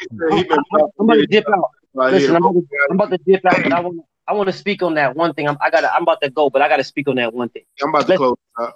If ever in life I ran across Anthony Ass Juice Joshua, ever in life, bro, if he ever gave me an interview, ever, I swear on everything that'd be the last interview he ever gave me, ever. Because I'm asking every tough question. I'm asking him, dude, why are you always with little boys? I really want to know this question. Like, why are you always with the same greasy ass niggas? Like, I really want to know. And what's he supposed to do to me? What is he supposed? Really is what he's supposed to do? Is he supposed to like swing? This nigga better swing fast as hell because he's getting shot on the spot. So he better swing fast. He better swing fast. He better get his because I'm gonna get mine. Best believe that I am getting mine. You know what I'm saying? So it better be the bet. This better be a Vladimir Klitschko shot, a Vladimir Klitschko uppercut coming quick. Because if he can't get to me before I can get to mine, then y'all gonna be singing eulogies. Just so you know. But let me get up out of here though, man. I got shit I got to take care of, man. But salute to y'all, man. Salute to my brothers on the panel. My brother Mac, Fula, you know what I'm saying? The odd fella, my guy, Ack, one of them ones. You know what I'm saying? Hey, I got to dip up out of here though, man. Hey, 503, my brother too, man. Hey, salute to y'all, man. BFTB, and I'm out.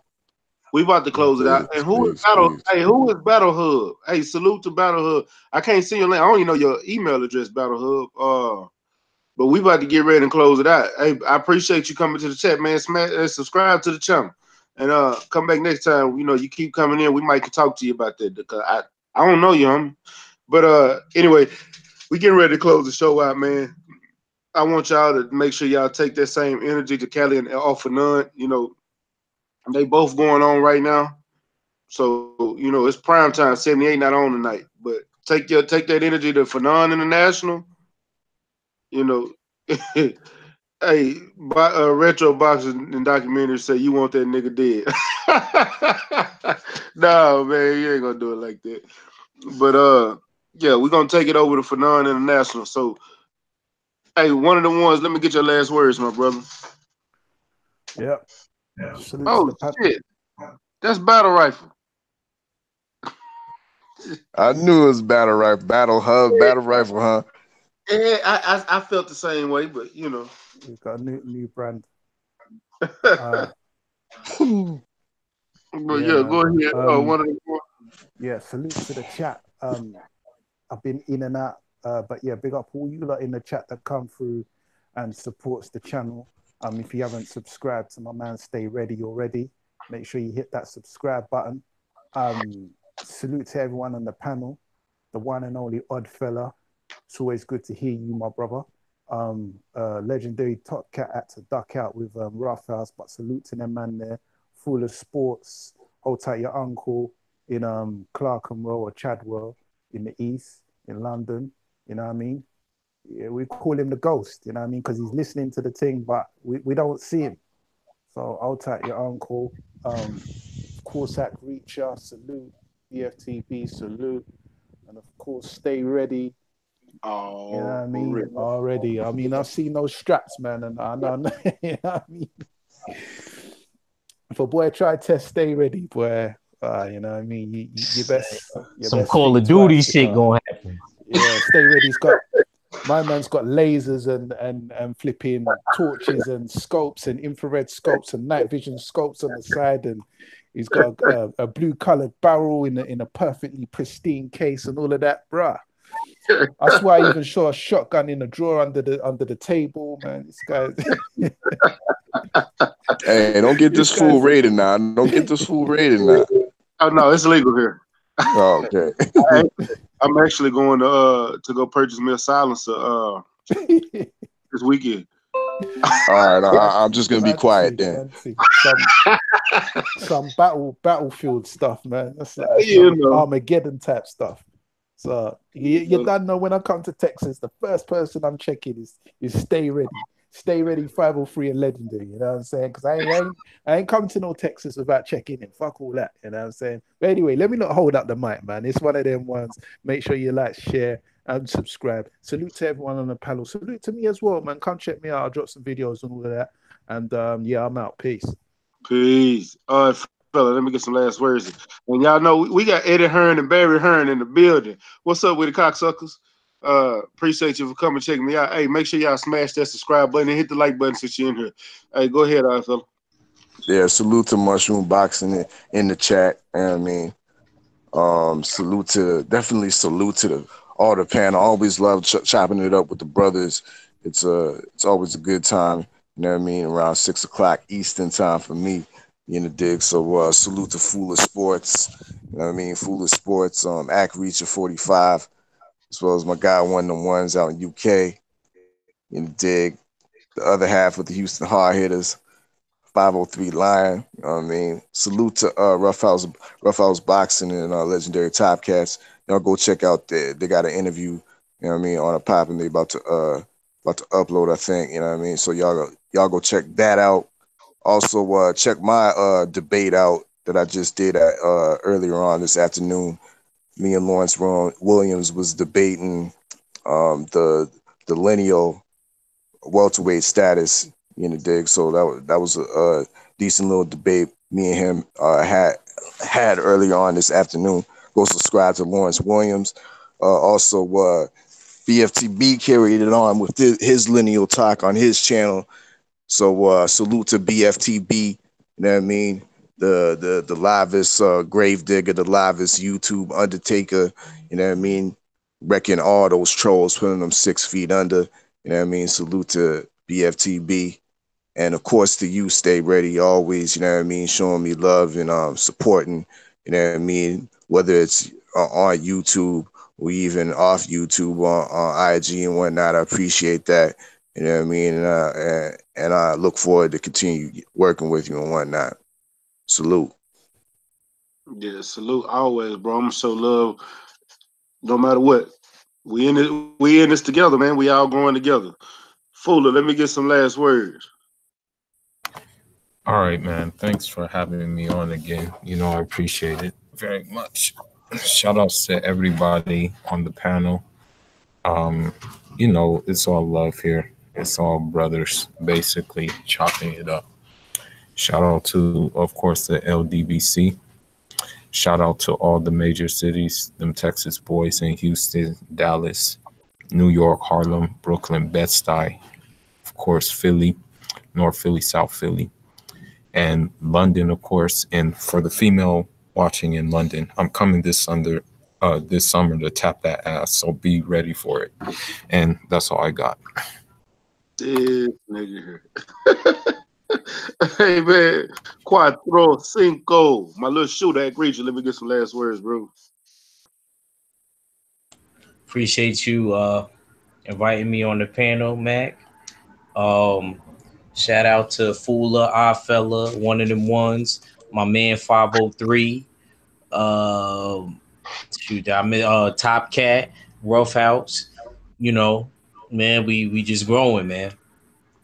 And I just want to say, man, I appreciate everybody holding the set. You know what I mean? Even when a lot of these detractors are saying certain things about them, whether they 11 or 31, it doesn't matter. We're going to still keep moving. We're going to still keep it pumping. And that's all I really got to say. Appreciate you, man. Hey, man, salute, my brother, salute. 503, close us out, my brother. Hey, you just had another episode on it, boy. Stay Ready Boxing TV, man. Boxing Conversations, you dig. I don't know how many episodes we in, but just know we working. Go ahead, big brother. I say I'm gonna count them up today because I ain't even putting no numbers on it. I'm just running it. But you know what? I'm gonna count them up today. Yeah, keep tally of that thing, man. I know that's your title. That's what you like to roll with, man. You know, I am 503 Line. Salute to the whole panel. My boy, my brother, stay ready. You feel me? We had Fool up in here at My brother Quattro Cinco, the all fella greetings from the north side, man. Hey, all fella, I want to tell you something, big brother. Keep doing what you're doing, man. You know, I like that intro you made, man.